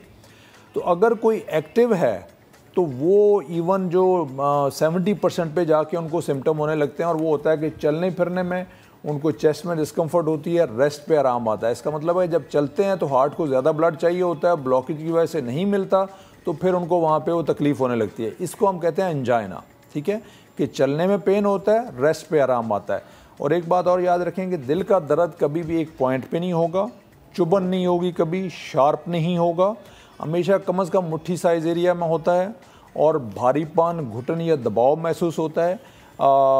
इसमें जो है सेकंड्स के लिए नहीं, कम से कम मिनट्स के लिए रहेगा। एक्सर्शन पे बढ़ेगा, रेस्ट पे आराम आएगा। बाकी अक्सर लोग जो कंप्लेन करते हैं मेरे हाथ नम हो जाते हैं, उंगलियों में सुन हो जाती हैं या शोल्डर में पेन हो जाता है, तो ये हार्ट की वजह से अनकॉमन है, ठीक है। लेकिन एक बात हमेशा याद रखें, कोई भी तकलीफ आपको एक्सर्शन पे अगर हो रही है और रेस्ट पे आराम आ रहा है तो वो हार्ट की वजह से हो सकती है और आपको चेक कराने की ज़रूरत है। तो ये तो एंजाइना हो गया। अच्छा, हार्ट अटैक क्या है कि खून की नाली 100% बंद हो गई है और दिल को खून नहीं मिला, और वो इतने, हम कहते हैं कि time is muscle, every second counts heart attack के टाइम पे। तो वो जितनी देर दिल को खून नहीं मिलेगा तो दिल के जो खलिए हैं वो मरना शुरू हो जाते हैं, तो उसकी वजह से दिल का वो हिस्सा जो है वो कम्प्लीटली डेड हो जाएगा। अगर वो हिस्सा डेड होना शुरू हो जाएगा तो उसको हम कहते हैं हार्ट अटैक हो गया है, ठीक है ना। तो इसलिए ज़रूरी होता है कि अगर कोई तकलीफ़ हो रही है जो परसिस्ट कर रही है, फौरी तौर पे आप हॉस्पिटल पहुँचें, ठीक है। तो ये दोनों में फ़र्क है। एंजाइना तो ये है कि चलने में पेन हुआ, रेस्ट किया, आराम आ गया, ठीक है, वो दिल की वजह से दर्द हुआ। हार्ट अटैक का मतलब है कि 100% आर्टरी बंद हो गई है और आपके दिल को आप नुकसान पहुंचना शुरू हो गया, और जब तक इस खून की नाली को आप नहीं खोलेंगे वो डैमेज जो है वो बढ़ता जाएगा, ठीक है। तो अब ये दो चीज़ें जो है वो अहम है। ठीक है डॉक्टर साहब, बेहद शुक्रिया। जी। ठीक है डॉक्टर साहब, आप जो बात कर रहे थे, आज में अपनी आवाम को ये मैसेज देना चाहिए कि भाई आप अपने दिल का ख्याल रखें। वो किस तरह से आप रख सकते हैं? प्लीज़ स्मोकिंग ना करें, मिर्च मसालों वाली ग़िज़ाएं मत खाएं प्लीज़, ये आपके लिए बड़ा बेहतर है। और स्पेशली जो हमारी यंग जनरेशन है, अपनी डाइट और अपनी एक्टिविटी को थोड़ा सा ऐसा बनाएं कि आउटडोर वाली एक्टिविटी अपनाएं, घर में बैठे बैठे कुछ नहीं होने वाला। अच्छा जी, आगे बढ़ते हैं और हुजाजे कराम की वापसी के हवाले से हम बात करते हैं। इस साल हमने देखा कि 10 लाख मुसलमानों को ये खुशनसीबी मिली कि उन्होंने अल्लाह ताला के घर गए, वो हज किया उन्होंने, और हज करने के बाद अब जो स्पेशली पाकिस्तानी हुजाजे कराम है उनकी वापसी का सिलसिला कब शुरू होगा, इस तमाम तर मामले को किस तरह से मैनेज किया जाएगा, इसी पर बात करने के लिए हमें ज्वाइन किया है डीजी हज ऑपरेशंस अबरार मिर्ज़ा साहब ने। सर बेहद शुक्रिया वक्त देने के लिए, गुड मॉर्निंग। कहिएगा, जो वतन से गए थे, जिनको ये खुशी नसीब हुई है, जिनके नसीब में अल्लाह ताला ने ज़ियारत लिखी थी, अब उनकी वापसी का सिलसिला कब से शुरू होगा? जी अस्सलाम वालेकुम, बिस्मिल्लाहिर्रहमानिर्रहीम। जो आज की वापसी है प्रैक्टिकली कल से शुरू होने वाली है, और उसके बाद ये मुसलसल 2 रुख जो है हमने यहाँ से उनके सफ़र का इंतज़ाम किया हुआ है। पहले तो कुछ हुज्जाज जो डायरेक्टली जद्दा आए थे उन्होंने मदीना की तरफ रवाना होना है, और कुछ हुज्जाज जो मदीना से आए थे उन्होंने वापस वतन के लिए रवाना होना है। इस दफ़ा हमने उनके लिए एक तब्दीली की हुई है निज़ाम में कि वो रूम चेक इन करेंगे, उनका सामान 36 घंटे पहले उनके कमरों से लिया जाएगा और उनको वहीं पे बोर्डिंग कार्ड दिया जाएगा। ट्रेडिशनली हुज्जाज को यहाँ सऊदी अथॉरिटीज़ 12 से 18 घंटे पहले मूव करवाती हैं मक्का से, और एयरपोर्ट पर जाते जाते और घर पहुँचते पहुँचते उनको 24 घंटे का सफ़र करना पड़ता है। लेकिन इस दफ़ा हमने उनको रूम चेक इन के ज़रिए ये टाइम जो उनका फ्रेम है, टाइम फ्रेम, उसको हमने कम करके 8 से 10 घंटे में कर दी है, क्योंकि वो अब 6 घंटे पहले चलेंगे अपनी बिल्डिंग से, एयरपोर्ट पे पहुंचेंगे और डायरेक्टली वहां से फ्लाइट लेके अपने वतन रवाना हो जाएंगे। तो ये हमने उनको फैसिलिटेट करने के लिए इस दफ़ा बंदोबस्त किया है। अच्छा, सिर्फ ये भी बताइएगा कि दौरान हज कुछ वीडियोस ऐसी आई थी या कुछ ऐसी शिकायत आई थी, वो किस हद तक ठीक हैं? देखें, जो हज है ये एक मैसिव एक्टिविटी है, इसमें तकरीबन 5 मूवमेंट्स हैं। आप अपनी बिल्डिंग से मिना में जाते हैं, मिना से फिर आप दोबारा बैठ के अरफात में जाते हैं, अरफात से मुज़दलिफ़ा आते हैं, और मुज़दलिफ़ा से दोबारा जो है मिना, और फाइनली फिर अपनी बिल्डिंग्स में वापस आते हैं। ये यानी 5 दिन में कम से कम 5 मूवमेंट्स हैं जिसमें मैसिवली 10 लाख लोगों को मूव करना होता है। तो इसमें एक और जो सऊदी अथॉरिटीज़ के कंसर्न होते हैं कि जी कहीं स्टैम्पीड ना हो जाए, तो वो मूवमेंट को इस तरह ऑर्गेनाइज करते हैं कि वो एक साइड से आप जा रहे होते हैं और फिर यू टर्न करके दूसरी साइड से आ रहे होते हैं, तो जिससे हुज्जाज को काफ़ी फटीग होती है। इसी तरह उनका सिस्टम जो है ये सिर्फ साल में एक दफ़ा रन करता है मिना और अरफात का, तो बहुत सारी चीज़ें पीक पे टेस्ट नहीं हुई होती। जिस तरह इस दफ़ा भी कुछ इश्यूज इलेक्ट्रिसिटी के उनके आए हैं, इलेक्ट्रिसिटी का उनका सिस्टम कुछ एरियाज में डिसरप्ट हुआ है। तो पहले दिन के जो इश्यूज थे उनमें कुछ वीडियोस आपको जो मिली हैं उनमें कुछ जेन्युइन भी थे, बिकॉज उनकी इलेक्ट्रिसिटी के इश्यूज की वजह से बाज़ मुकातब में जो है बिजली बंद हुई और फिर वो उन्होंने बहाल कर दी। इसी तरह जब आप अरफात से मुज़दलिफ़ा, अगर आपका एक्सपीरियंस है आज करने का, अरफात से मुज़दलिफ़ा की मूवमेंट में अक्सरियत लोग जो है वो चूँकि बसेस अब 10 लाख लोगों के लिए कम अज़ कम 5-6 हज़ार बसेस चाहिए होती हैं, तो वो स्टक अप हो जाती हैं। तो जहाज इससे थोड़ा सा इरिटेट होते हैं और वो खुद पैदल चलना शुरू हो जाते हैं। और वो इतना मतलब अनकॉमन नहीं है। आई वुड से कि 30-35% लोग जो है वो अपने ऑप्शन के तौर पे पैदल चलना शुरू हो जाते हैं। कुछ का उसमें नुक्ता नज़र जो है वो नेकी का होता है कि जी हम जितना ज़्यादा पैदल चलेंगे इतने ज़्यादा हमें सवाब होगा। फिर जब वो मुज़दलिफ़ा पहुंचते हैं तो मुज़दलिफ़ा में आप ओपन एयर में आपको रात गुजारनी होती है, उसकी तकालीफ है। आज की अपनी जो सख्तियाँ हैं उसको आप मुकम्मल अवॉइड नहीं कर सकते, जितना भी आपका VVIP हो आज उसमें ये तकालीफ आती है। तो उसके हवाले से अगर मैं I have not seen the videos, but अगर कुछ इस तरह के मसाइल सामने आते हैं तो मैं ये नहीं कहूँगा कि वो मसाइल बिल्कुल भी नहीं थे। सही, ठीक है। अच्छा अब्रार साहब, लास्ट में प्लीज़ क्विकली कमेंट कर दीजिएगा, जो हुजाज कराम वापस आ रहे हैं क्या एयरपोर्ट पे उनका कोविड टेस्ट होगा? बिकॉज गवर्नमेंट ने, सऊदी गवर्नमेंट ने बड़ा अच्छा इंतज़ाम किया था, बट अगेन पाकिस्तान में कोरोना की शरह बढ़ती जा रही है, तो इस हवाले से क्या कोई चीज़ों को मद्देनज़र रखा गया? मुझे फॉर्मल इंफॉर्मेशन नहीं है। इनफॉर्मल इंफॉर्मेशन मुझे ये है कि ये एंटीजन टेस्ट जो है वो एयरपोर्ट पे पाकिस्तान गवर्नमेंट करवा रही है, जितने भी जहाज वापस जा रहे हैं उनका जो है, लेकिन फॉर्मली मुझे इस चीज़ की इंफॉर्मेशन नहीं है। ठीक है, बहुत शुक्रिया। अब्रार मिर्ज़ा हमारे साथ मौजूद थे। वो तमाम तर खुशनसीब जो कि हज मुकम्मल करके आ रहे हैं, वो कल से उनकी वापसी का सिलसिला शुरू हो जाएगा। आगे बढ़ते हैं, मुल्क भर में कोरोना के केसेस में इजाफा होने लगा है। गुज़िश्ता रोज़ 200 से ज़ायद केसेस रिपोर्ट हुए हैं। इस तरह मस्बत केसेस की शरह 1.55% हो चुकी है। 152 मरीजों की हालत तशवीशनाक भी बताई जा रही है। सब पे बात करेंगे। डॉक्टर सईद खान इस वक्त हमारे साथ मौजूद हैं। डॉक्टर साहब, thank you so much, welcome to the show. Sir, शरह बढ़ती जा रही है, अलार्मिंग सिचुएशन बनती जा रही है। जी अस्सलाम वालेकुम, बहुत बहुत शुक्रिया प्रोग्राम में इनवाइट करने का। कोरोना के सिचुएशन यकीनन जिस तरह आपने बताया कि ये थोड़ी सी मजीद इसमें इजाफा होता चला जा रहा है, और इसकी ये कि जो नया वेरिएंट पाकिस्तान में इस वक्त नमदार हुआ है पहले बाकी दुनिया में था, लेकिन अभी पाकिस्तान में भी रैपिड 10-12 दिन में यहाँ पे ओमिक्रॉन के जो सब वेरिएंट है BA.5, ये बहुत तेज़ी से फैल रहा है और इसकी वजह से नंबर्स तेज़ी से बढ़ रहे हैं।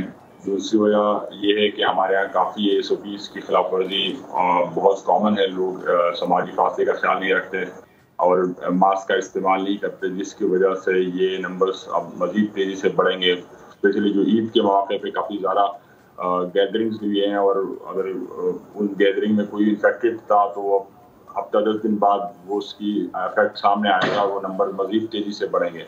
तो ये नंबर्स बढ़ रहे हैं और ये छठी वेव की मतलब अलामत है। पाकिस्तान में इस वक्त छठी वेव की शुरुआत हो चुकी है और ज़्यादा अलामत रहेगी कि हम फिर से। जी डॉक्टर साहब, मेरा सवाल लीजिएगा, अगर आपको मेरी आवाज़ आ रही है। आप कह रहे हैं कि नंबर ज़्यादा बढ़ सकते हैं या बढ़ेंगे, तो यानी आपको लगता है कि सिचुएशन उतनी वर्स्ट हो जाएगी जो फर्स्ट वेव में हमने देखी कि लॉकडाउन की तरफ हम गए? नंबर्स तो बढ़ेंगे, लेकिन अच्छी बात यह है कि फर्स्ट और सेकंड वेव के बनिस्बत इस वक्त वैक्सीनेशन काफ़ी ज़्यादा हो चुकी है, तो जिसकी वजह से हॉस्पिटलाइजेशन या खुदा न खासा अमवात उतनी ज़्यादा नहीं है और इंशाल्लाह नहीं होगी। तो नंबर्स बढ़ने का मतलब ये नहीं है कि वो यकीनन सारे लोग शदीद बीमार होंगे, क्योंकि वैक्सीन काफ़ी हद तक लग चुकी है और मज़ीद अगर गवर्नमेंट इस तरह के वैक्सीनेशन जो मज़ीद तेज़ी से बढ़ाएँ तो इंशाल्लाह इस पर काबू पाया जा सकता है। लेकिन यकीनन नंबर जो पॉजिटिव केसेस है उसकी शरह बढ़ती चली जाएगी because of this new variant. और अगर वैक्सीनेशन हम कंटिन्यू करें और मजीद जो आवाम है वो भी इसमें हिस्सा डालें, इस पर काबू पाया जा सकता है कि हॉस्पिटल पे प्रेशर कम हो। नंबर्स बढ़ना इतना बड़ा मसला नहीं होगा, लेकिन अगर हॉस्पिटल में प्रेशर पड़ेगा तो यकीनन वो हमारे लिए बड़ा मुश्किल खड़ी कर सकता है। जिस तरह दूसरी और तीसरी वेव में हमें सामना करना पड़ा कि हॉस्पिटल्स में बेड्स कम पड़ गए थे, ऑक्सीजन सिलेंडर कम पड़ गए थे और बाकी चीज़ें कम पड़ गई थी, तो वहाँ उस तरफ हमें नहीं जाना चाहिए। और उसके लिए ज़रूरी है कि आवाम अपनी वैक्सीनेशन बर वक्त करें, बूस्टर डोज का इंतजाम करें और जितना हो सके SOPs पे। अच्छा, और डॉक्टर साहब आखिर में ये ज़रूर बताइएगा कि ये जो करंट हम रेस देख रहे हैं इन द नंबर्स, शायद बकरीद की वजह से भी है, क्योंकि आपको पता है बकरीद थी, लोगों ने इधर उधर मूवमेंट की, मंडियां लगी, तो वो भी एक फैक्टर हो सकता है। जो भी गैदरिंग फैक्टर्स है वो कंट्रीब्यूट करते हैं, चाहे बकरीद की वजह से बाकी इज्तिमात हों जिसमें जितने ज़्यादा लोग एक साथ बगैर SOPs के जमा होंगे, जमघटे लगाएंगे, तो ये कोरोना फैलने के लिए एक आइडियल सिचुएशन बनती है। और यकीनन बकरीद में भी ये सिचुएशन सामने आई कि लोग गैदर हुए मवेशी मंडी में बगैर SOPs के और उन्होंने क्लोज पैक किया, और जिसकी वजह से ये नंबर यकीनन बढ़ेंगे और इसका इफेक्ट हफ्ता 10 दिन में सामने आएगा कि वायरस जितने फैलेगा, केसेस इतने बढ़ेंगे और लोग टेस्ट करेंगे तो नंबर्स मजीद बढ़ेंगे आने वाले हफ्ते में। ठीक है, बहुत शुक्रिया डॉक्टर सईद साहब, आप हमारे साथ मौजूद थे। तो लोगों के लिए पैगाम यही है, हमारे प्लेटफॉर्म एहतियात करें, एहतियात में ही सबके लिए बेहतरी है। एक ब्रेक लें, ब्रेक के बाद हाजिर होंगे, हमारे साथ रहिए।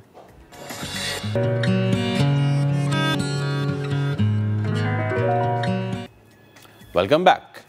कुछ बात करेंगे स्पोर्ट्स की। पाकिस्तान और श्रीलंका के दरमियान पहला टेस्ट 16 जुलाई से गोवा में शुरू होगा। टेस्ट सीरीज की तैयारी के लिए कोलंबो में पाकिस्तान क्रिकेट टीम और श्रीलंकन 11 के दरमियान 3 रोज़ा प्रैक्टिस मैच भी खेला गया। एक जानिब तो श्रीलंका में हालात जो हैं वो कशीदा हैं, दूसरी जानिब ये सीरीज़ होने जा रही है। इस सब पे बात करेंगे। हमारे साथ मौजूद हैं सीनियर स्पोर्ट्स सलाहकार, senior sports journalist Mirza Iqbal Baig साहब। मिर्ज़ा साहब गुड मॉर्निंग, उम्मीद है आप खैरियत से होंगे। मेरा पहले ही सवाल ये है कि आपको सीरीज़ होती दिखाई दे रही है, क्योंकि हमारा एक प्रैक्टिस सेशन मनसूख हुआ है, गो के ये प्रैक्टिस मैच हुआ। सुबह बखैर फैसल, बहुत बहुत शुक्रिया आपका। दरअसल आज पाकिस्तानी क्रिकेट टीम अभी जो है अब से कोई 1 घंटे के बाद रवाना हो रही है गॉल के लिए, तो उससे तो यही जाहिर होता है कि पाकिस्तानी टीम का गॉल टेस्ट जो 16 जुलाई से एज पर शेड्यूल होगा। लेकिन खदशात बढ़ते जा रहे हैं, कर्फ्यू आज उठा लिया गया है श्रीलंका में शाम तक, और फिर क्या सूरत हाल बनती है, जिस तरीके से श्रीलंकन जो है वो सदर तो भाग गए और उन्होंने इस्तीफा नहीं दिया है, तो सूरत हाल गंभीर होती जा रही है। फैसल, आप तो करंट अफेयर्स भी करते हैं, तो आपको अंदाज़ा होगा कि जिस तरीके से महल में दाखिल हो गए, जिस तरह से उनका राजा पक्से जो उनका प्रेसिडेंट है वो पहले सुना है मालदीव भाग गए, फिर कहाँ जाएंगे, तो हालात कुछ ऐसे ही है। लेकिन क्रिकेट श्रीलंका जो है वो बड़ा उसको यकीन है कि टेस्ट मैच जो है बहुत खूबी जो है अपने वक्त पर होगा 16 जुलाई से। आपको याद होगा इससे पहले ऑस्ट्रेलिया और श्रीलंका के दरमियान जो गॉल में टेस्ट मैच शुरू हुआ था, तो कुछ प्रोटेस्टर्स जो थे वो गॉल स्टेडियम की तरफ रवाना हो गए थे और वहां दाखिल होने की कोशिश कर रहे थे। सिक्योरिटी बड़ी सख्त है, पाकिस्तानी क्रिकेट टीम सख्त सिक्योरिटी में आज कोलंबो से गॉल रवाना हो रही है। तकरीबन 2.5 घंटे का रास्ता है बजरिया रोड। तो अब देखते हैं कि चूंकि पाकिस्तानी टीम जा रही है तो खदशात के बादल तो मंडला रहे हैं, लेकिन अब सिर्फ 1 दिन का कल का गैप रह गया है, तो देखें क्या सूरत हाल बनती है। अच्छा मिर्जा साहब, ऑल्दो इट्स लाइक अगर श्रीलंका में जो सिचुएशन अभी बनी हुई है, लेकिन हम ये देखते हैं कि पाकिस्तान में एक इंसिडेंट होता है और हमारी जो क्रिकेट है वो तकरीबन 1 दहाई तक जो है वो उसके दरवाजे बंद कर दिए जाते हैं, कोई इंटरनेशनल टीम नहीं आती। लेकिन अल्लाह ना करे श्रीलंका में ऐसा कोई पिन पॉइंटेड वाक़या हो, लेकिन इसके बावजूद पूरे मुल्क में हालात तो कशीदा है ना। अब इस कशीदा हालत में भी ऑस्ट्रेलिया आ जाती है, वहाँ पे खेल के जाती है, सब बड़ी तालियां बजाते हैं, वेल डन। लेकिन सवाल यह है कि क्या हम सौतेले हैं कि ICC के कोई है? हाँ, ये बड़ा वैलिड क्वेश्चन है, $1 मिलियन का क्वेश्चन है आपका कि श्रीलंका में आपको याद होगा 1996 के वर्ल्ड कप में भी जब तमिल टाइगर्स थे तो कुछ मैचेस ऑस्ट्रेलिया ने नहीं खेले थे, कुछ और टीमों ने। लेकिन अब आप देखें कि ऐसी खतरनाक सूरत हाल में गैर मुल्की टीमें जो है वहाँ जा रही हैं, पाकिस्तान आते हुए कतराती हैं, तो इससे आप अंदाज़ा लगाएं कि या तो ICC अपने वोट के लिए क्रिकेट श्रीलंका के लिए जो गोरे ममालिक हैं ऑस्ट्रेलिया, इंग्लैंड, न्यूजीलैंड, भारत, उसके अलावा या तो वो अपने वोट के लिए श्रीलंका को सपोर्ट करते हैं, या फिर ये कि पाकिस्तान से कोई ज़ाती अनाद, कोई बुग़्ज़ है कि पाकिस्तान में जब भी ऐसी सूरत हाल होती है, आपने देखा होगा लास्ट ईयर सितंबर में किस तरीके से न्यूजीलैंड की टीम आखिरी लम्हे पर पाकिस्तान से चली गई कि जी हमें थ्रेट मिला है। तो मेरे ख्याल में ये ज़्यादती है, डबल स्टैंडर्ड है ये। सही।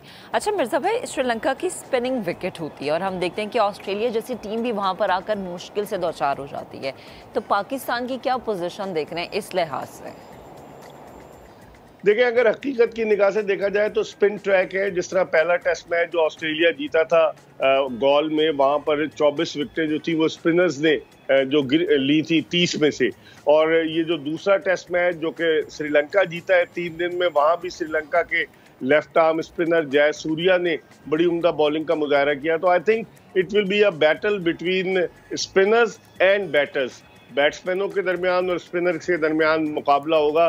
जो भी अच्छा खेलेगा, पाकिस्तानी स्पिनर्स को तो अच्छा खेलते हैं, लेकिन हमें ये चीज़ ध्यान में रखनी चाहिए कि लेफ्ट आर्म स्पिनर्स के खिलाफ पाकिस्तानी टीम हमेशा मुश्किल से दो चार रही है, ख़ासतौर पर अगेंस्ट श्रीलंका। हमें याद है उनके एक लेफ्ट आर्म स्पिनर होते थे रंगाना हीरत, वो पाकिस्तान के खिलाफ बड़े आउट करते थे। अब ये इनका जो नया स्पिनर आया है जयसूर्या, अब देखते हैं कि ये क्या करता है, क्योंकि डेब्यू में उसने 10 से ज़्यादा विकेटें लिए। तो एक बड़ा दिलचस्प मुकाबला होगा पाकिस्तानी बैट्समैनों के दरमियान और श्रीलंकन स्पिनर्स के दरमियान। ठीक है, तो मिर्ज़ा भाई ऐसे में कौन सा पाकिस्तानी स्पिनर आपको लगता है कि बड़ा जम के हमें खेलता हुआ नजर आएगा? देखिए, अगर हम देखें हकीकत की निगाह से तो यासिर शाह जो है, उन्होंने जब आखिरी टेस्ट मैच खेले थे हम अब से 7 बरस कबल श्रीलंका में 2015 में, तो उस टेस्ट सीरीज में यासिर शाह ने जो थी वो 24 विकेटें ली थी। तो वो लेकिन अगस्त 2021 के बाद अब वो वापस आया उनका कॉन्फिडेंस वैसे ही है या फिर उन्हें मुश्किल होती है? और उसके अलावा हमारे पास नोमान अली है लेफ्ट आर्म स्पिनर, या फिर ये कि मोहम्मद नवाज को ये ट्राई करें, लेकिन नोमान अली स्पेशलिस्ट है, बैटिंग भी कर लेता है। मेरे ख्याल में हमारे स्पिनर्स में ज़्यादातर हम रिलाय यासिर शाह पर ही करेंगे। अब देखिए कि यासिर शाह क्या करता है। और मैं इस सीरीज़ से मुतालिक एक सवाल करूंगा, फिर आगे भी हम बात करेंगे, क्योंकि कुछ मेरी रिजर्वेशन है बाकी पाकिस्तानियों की तरह के कैसे पॉइंट्स टेबल ऊपर नीचे जाता है। लेकिन इस सीरीज़ के हवाले से मिर्ज़ा साहब, कितनी इंपॉर्टेंट है ये टेस्ट चैम्पियनशिप के लिए, क्योंकि पाकिस्तान की कदरे बेहतर पोजीशन लग रही है दूसरी टीम्स के हारने की वजह से? बिल्कुल आपने सही कहा। इस वक्त पाकिस्तान जिस पोजीशन पर आ गया है, शायद तीसरे या चौथे नंबर पर है आईसीसी की टेस्ट चैंपियनशिप की पॉइंट्स टेबल की पोजीशन पर। तो चांसेस हैं पाकिस्तान के लिए कि पाकिस्तान क्वालिफाई करे फाइनल के लिए, क्योंकि अब काफ़ी अरसे तक पाकिस्तान की कोई टेस्ट सीरीज नहीं है फैसल। इसके बाद वनडे T20 मैचेस हैं और फिर उसके बाद पाकिस्तान वेस्ट इंडीज़ के खिलाफ खेलेगा। तो मुझे लग रहा है कि पाकिस्तान के अगर ये दोनों टेस्ट मैचेस जीतता है तो पाकिस्तान के इम्कानात रोशन हो जाएंगे, क्योंकि आपको याद होगा जो पिछली आईसीसी टेस्ट चैंपियनशिप हुई थी उसका फाइनल भारत और न्यूजीलैंड ने खेला था। तो पाकिस्तान जब मिसबाह उल हक पाकिस्तानी क्रिकेट टीम के कप्तान थे 2015-16 में, तो कुछ अरसे के लिए वो आईसीसी की नंबर 1 टेस्ट टीम की मेज भी पाकिस्तान आई थी। आपको याद होगा डेव रिचर्डसन उस वक्त आईसीसी के चीफ एग्जीक्यूटिव थे, उन्होंने मिसबाह उल हक को दी थी। तो चांस तो है। हमारी टीम में टेस्ट में इतनी अच्छी परफॉर्मेंस नहीं है, लेकिन श्रीलंका को देखते हुए हमारे लिए चांस है। लेकिन होम टीम को उसके होम ग्राउंड पर हराना ये एक पाकिस्तान के लिए बहुत बड़ा चैलेंज होगा। अच्छा मिर्ज़ा साहब, एक चैलेंज हमारा ये भी है कि हमें समझ नहीं आती पॉइंट सिस्टम, अगर आप हमें समझाएं तो। शाहीन शाह अफरीदी जो थे वो अचानक से नीचे आ गए पॉइंट्स टेबल में, जसप्रीत बुमराह अचानक से ऊपर आ गए, और वो एक मैच की परफॉर्मेंस पे जो उन्होंने 6 विकेटें ली, ऑल्दो के बड़ा ज़बरदस्त स्पेल था, लेकिन अगर देखा जाए तो कैसे हो जाते हैं ये सारी चीज़ें? सूर्य कुमार यादव भी अपनी एक इनिंग्स की बदौलत 5वें नंबर पे आ गए। तो कुछ समझाएंगे हमें पॉइंट्स टेबल के हवाले से? आपने जब बुमराह और सूर्य कुमार यादव का जिक्र किया तो आप खुद समझ जाएं कि कौन आईसीसी को डोमिनेट कर रहा है, कौन इस तरह की पॉइंट्स टेबल को चला रहा है। मेरे ख्याल में ये एक बड़ा ऐसा वैलिड क्वेश्चन है, ये आईसीसी से पूछना चाहिए तरीक़ेकार क्या है। क्या एक मैच की परफॉर्मेंस के बाद एक खिलाड़ी एकदम से ऊपर आ जाएगा और एक मैच की परफॉर्मेंस में ख़राब कारकर्दगी पेश करके खिलाड़ी बिल्कुल नीचे चला जाएगा? फैसल, अब तक ये लोग समझने में कासिर है, समझने से कि ये हो क्या रहा है, आईसीसी का तरीक़ाकार क्या है। इसकी हमने बड़ी कोशिश की। एक तो बड़ी देर तक हम लोग डकवर्थ लुइस फॉर्मूले में लगे रहे कि वो उसका तरीक़ाकार क्या होता है। अब आईसीसी की जो रैंकिंग है, जो ओडीआई टेस्ट और T20 रैंकिंग, उसके तरीक़ाकार के हवाले से भी वो कहते हैं कि पॉइंट्स जमा होते रहते हैं। अगर मजबूत टीम के खिलाफ आप अच्छी परफॉर्मेंस देते हैं तो आपके पॉइंट्स की तादाद बढ़ जाती है और आपके जो गुज़िश्ता पॉइंट्स जो आप कैरी कर रहे होते हैं वो उसमें ऐड हो जाते हैं। लेकिन ये समझ में नहीं आता एक ही मैच के बाद कोई कहाँ से कहाँ और कोई ऊपर से नीचे चला जाता है। अच्छा, वैसे मिर्ज़ा भाई देखा जाए तो ये साल जो है ये कैलेंडर ईयर पाकिस्तान के लिए क्रिकेट से भरा पड़ा है। टेस्ट क्रिकेट ना हो लेकिन ODIs हैं, वनडेज हैं, कुछ रिडेम्पशन सीरीज़ भी हैं जो आए थे और जो चले गए थे, उन्हें आना भी है इंग्लैंड के साथ। अच्छा, ऐसे में इतने सारे जो T20s ख़ास तौर पे इंग्लैंड के हवाले से हमारे अनाउंस हुए हैं, उसमें ये बराबर वालों को बड़ी मिर्च लग रही है। आप इतनी क्रिकेट खेल रहे हैं, आप अपना पूरा आप बाकी दुनिया का क्रिकेट कैलेंडर ये डिस्टर्ब करके बैठे हैं और आप ये धमकी लगा रहे हैं आगे से कि जी हम कहेंगे कि एक टीम हमारी टेस्ट खेलेगी, एक वनडे खेलेगी, हम करेंगे कि हम IPL के हिसाब से बाकी दुनिया की टीम्स की सीरीज़ जो है वो शेड्यूल करवाएंगे। हमारे हिस्से में इतने बाद इतनी क्रिकेट आ रही है, उसकी भी तकलीफ है। ऐसे में इस सब के बीच में मिर्ज़ा भाई हमें क्या करना चाहिए, कहाँ चौकन्ना होना चाहिए, रमीज़ एंड कंपनी को क्या करना चाहिए? देखिए फैसल, इसमें तो हमें चौकन्ना इस लिहाज से होना चाहिए कि अच्छा ग्राउंड पे परफॉर्म करें, क्योंकि ये साल देखिए एक तो T20 वर्ल्ड कप है अक्टूबर में ऑस्ट्रेलिया में, उससे पहले पाकिस्तान का भारत से मुकाबला होगा 27 अगस्त से शुरू हो रहा है एशिया कप T20 जो कि T20 वर्ल्ड कप की तैयारियों का हिस्सा है। फिर उसके अलावा इंग्लैंड 7 T20 मैचेस पाकिस्तान के खिलाफ खेल रहा है। T20 वर्ल्ड कप से कबल पाकिस्तानी क्रिकेट टीम अक्टूबर के पहले हफ्ते में न्यूजीलैंड जाएगी, जहां न्यूजीलैंड और बांग्लादेश की टीमों के हमरा ट्राई सीरीज में हिस्सा लेगी। तो मौके तो हमारे पास बहुत सारे हैं। हमें चाहिए हम अपनी परफॉर्मेंस से इन लोगों के मुंह बंद करें, क्योंकि हमारी टीम जो है वो इस वक्त T20 की बेहतरीन टीमों में शुमार होती है। जो हमने परफॉर्म किया लास्ट ईयर दुबई में, मुत्तहदा अरब अमारात में, तो मेरे ख्याल में इसका जवाब यही होगा कि हम अपनी परफॉर्मेंस से साबित करें। जैसे हमने लास्ट ईयर भारत को हराया था, इस मर्तबा हम उनको फिर ऑस्ट्रेलिया में 23 अक्टूबर को मेलबर्न में फिर कामयाबी हासिल करें और सबके मुंह बंद करें इंशाल्लाह। मिर्ज़ा भाई बेहद शुक्रिया वक्त देने के लिए, गुफ्तगू के लिए। सो अभी एक ब्रेक लेते हैं, ब्रेक के बाद दोबारा हाजिर होंगे, मज़ीद गुफ्तगू करेंगे आपसे, मज़ीद स्टोरीज आपके साथ शेयर करेंगे, लेकिन ब्रेक के बाद स्टे विद अस।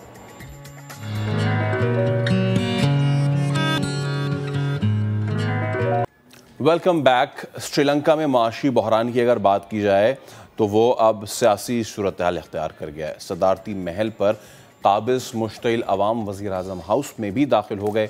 मुल्क में ऐसे में एमरजेंसी नाफिज कर दी गई है, फौज तलब कर ली गई है। श्रीलंकन सदर फौजी तैयारे में मुल्क से फरार भी हो गए हैं।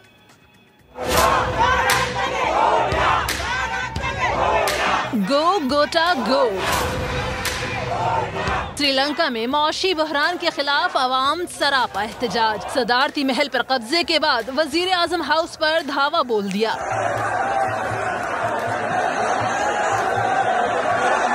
फौज ने मुश्तइल मुजाहिरीन को आगे बढ़ने से रोक दिया। आंसू गैस के शेल फायर किए, वाटर कैनन का इस्तेमाल भी किया। कई एक की हालत गैर हो गई।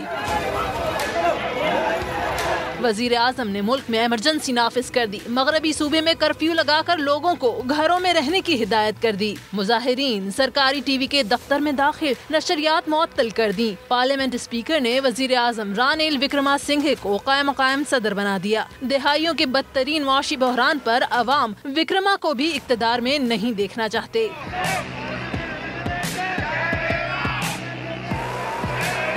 निगरान सदर को अगले 30 दिन में मौजूदा पार्लियामेंट के अरकान में से नए सदर के इंतखाब के लिए इलेक्शन करवाना होगा। जीतने वाली शख्सियत 2024 तक की बाकी मानदा मुद्दत बतौर सदर पूरी कर सकती है। आज सदर गोटाबाया राजापाक से फौजी तैयारे में मुल्क से फरार होकर मालदीव पहुँच गए हैं। उनके हमरा अहलिया और 2 मुहाफिज भी हैं। साबिक वजीर खजाना और सदर के भाई बासिल पाक से भी भागने में कामयाब हो गए हैं, जो मुमकिन तौर पर अमरीका चले जाएंगे।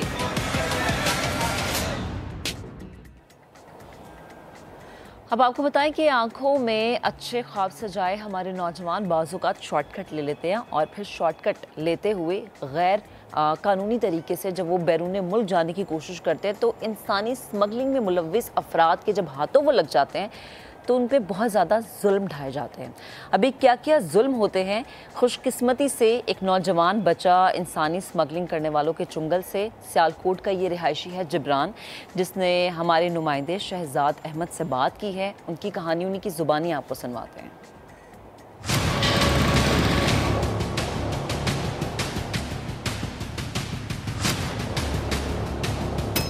यूनान जाने का काफ़ी शौक़ था। एक दो दोस्तों से रब्ता किया। एक दोस्त ने कहा कि मेरा एक दोस्त वाक़फ़ है, मैं आपकी उससे बात करवाता हूँ। उससे बात हुई एजेंट से, उन्होंने 6.5 लाख की डिमांड की।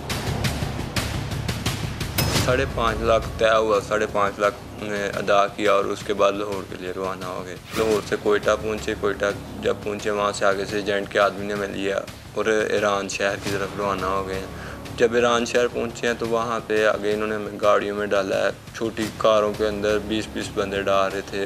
और वहाँ से जब आगे इन्होंने मैं तेहरान लेके गए हैं, वहाँ पे इन्होंने मैं उतार के इन्होंने गाड़ियों की डिक्कियों में डालना शुरू कर दिया है।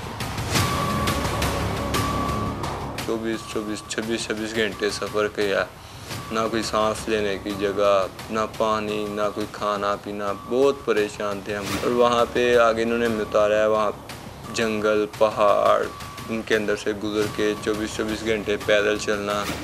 तो जब हम बॉर्डर के करीब पहुँचे वहाँ पर हमने लाशें देखी हैं, इस तरह पड़ी हैं जैसे इंसानों की लाशें इस तरह पड़ी हैं जैसे कोई जानवर वगैरह मरे पड़े होते हैं। साथ हम 101 बंदे का ग्रुप था। नारोवाल के 2 भाई हमारे साथ रस्ते में, उनकी डेथ हो चुकी। आगे जाने के लिए पैसों की डिमांड कर रहे हैं, तलाशियाँ वगैरह ले रहे हैं, लेकिन हमारे पास तो हम तो सब कुछ पहले गंवाने के लिए और कोई चीज़ बची नहीं थी, सब कुछ इनको पहले ही दे चुके थे। तो इन्होंने हमसे इतने पैसों की डिमांड की कि $2000 दें। बाकी बाकायदा 14-15 लाख रुपया तकरीबन मेरा खर्चा हुआ है। फिर भी मैं वापस आया, यूनान नहीं पहुंचा। और खुदारा मेरी तमाम दोस्तों से गुजारिश है कि नौजवान नस्ल ख़ास तौर पर कि आप ये डेंकी का रास्ता ना इख्तियार करें। अगर कोई बाहर जाना भी चाहता है तो लीगल तरीके से जाएं। ये इल्लीगल तरीका, ये बहुत गलत तरीका है, इसमें बंदा अपनी जान भी गवा बैठता है। तो फिर आपने देखा कि कितनी मुश्किल में इंसान फंस जाता है। तो खैर, आज के शो से दीजिए इजाज़त, आपसे मुलाकात होगी कल। अपना बहुत ख्याल रखिए। अल्लाह हाफ़िज़।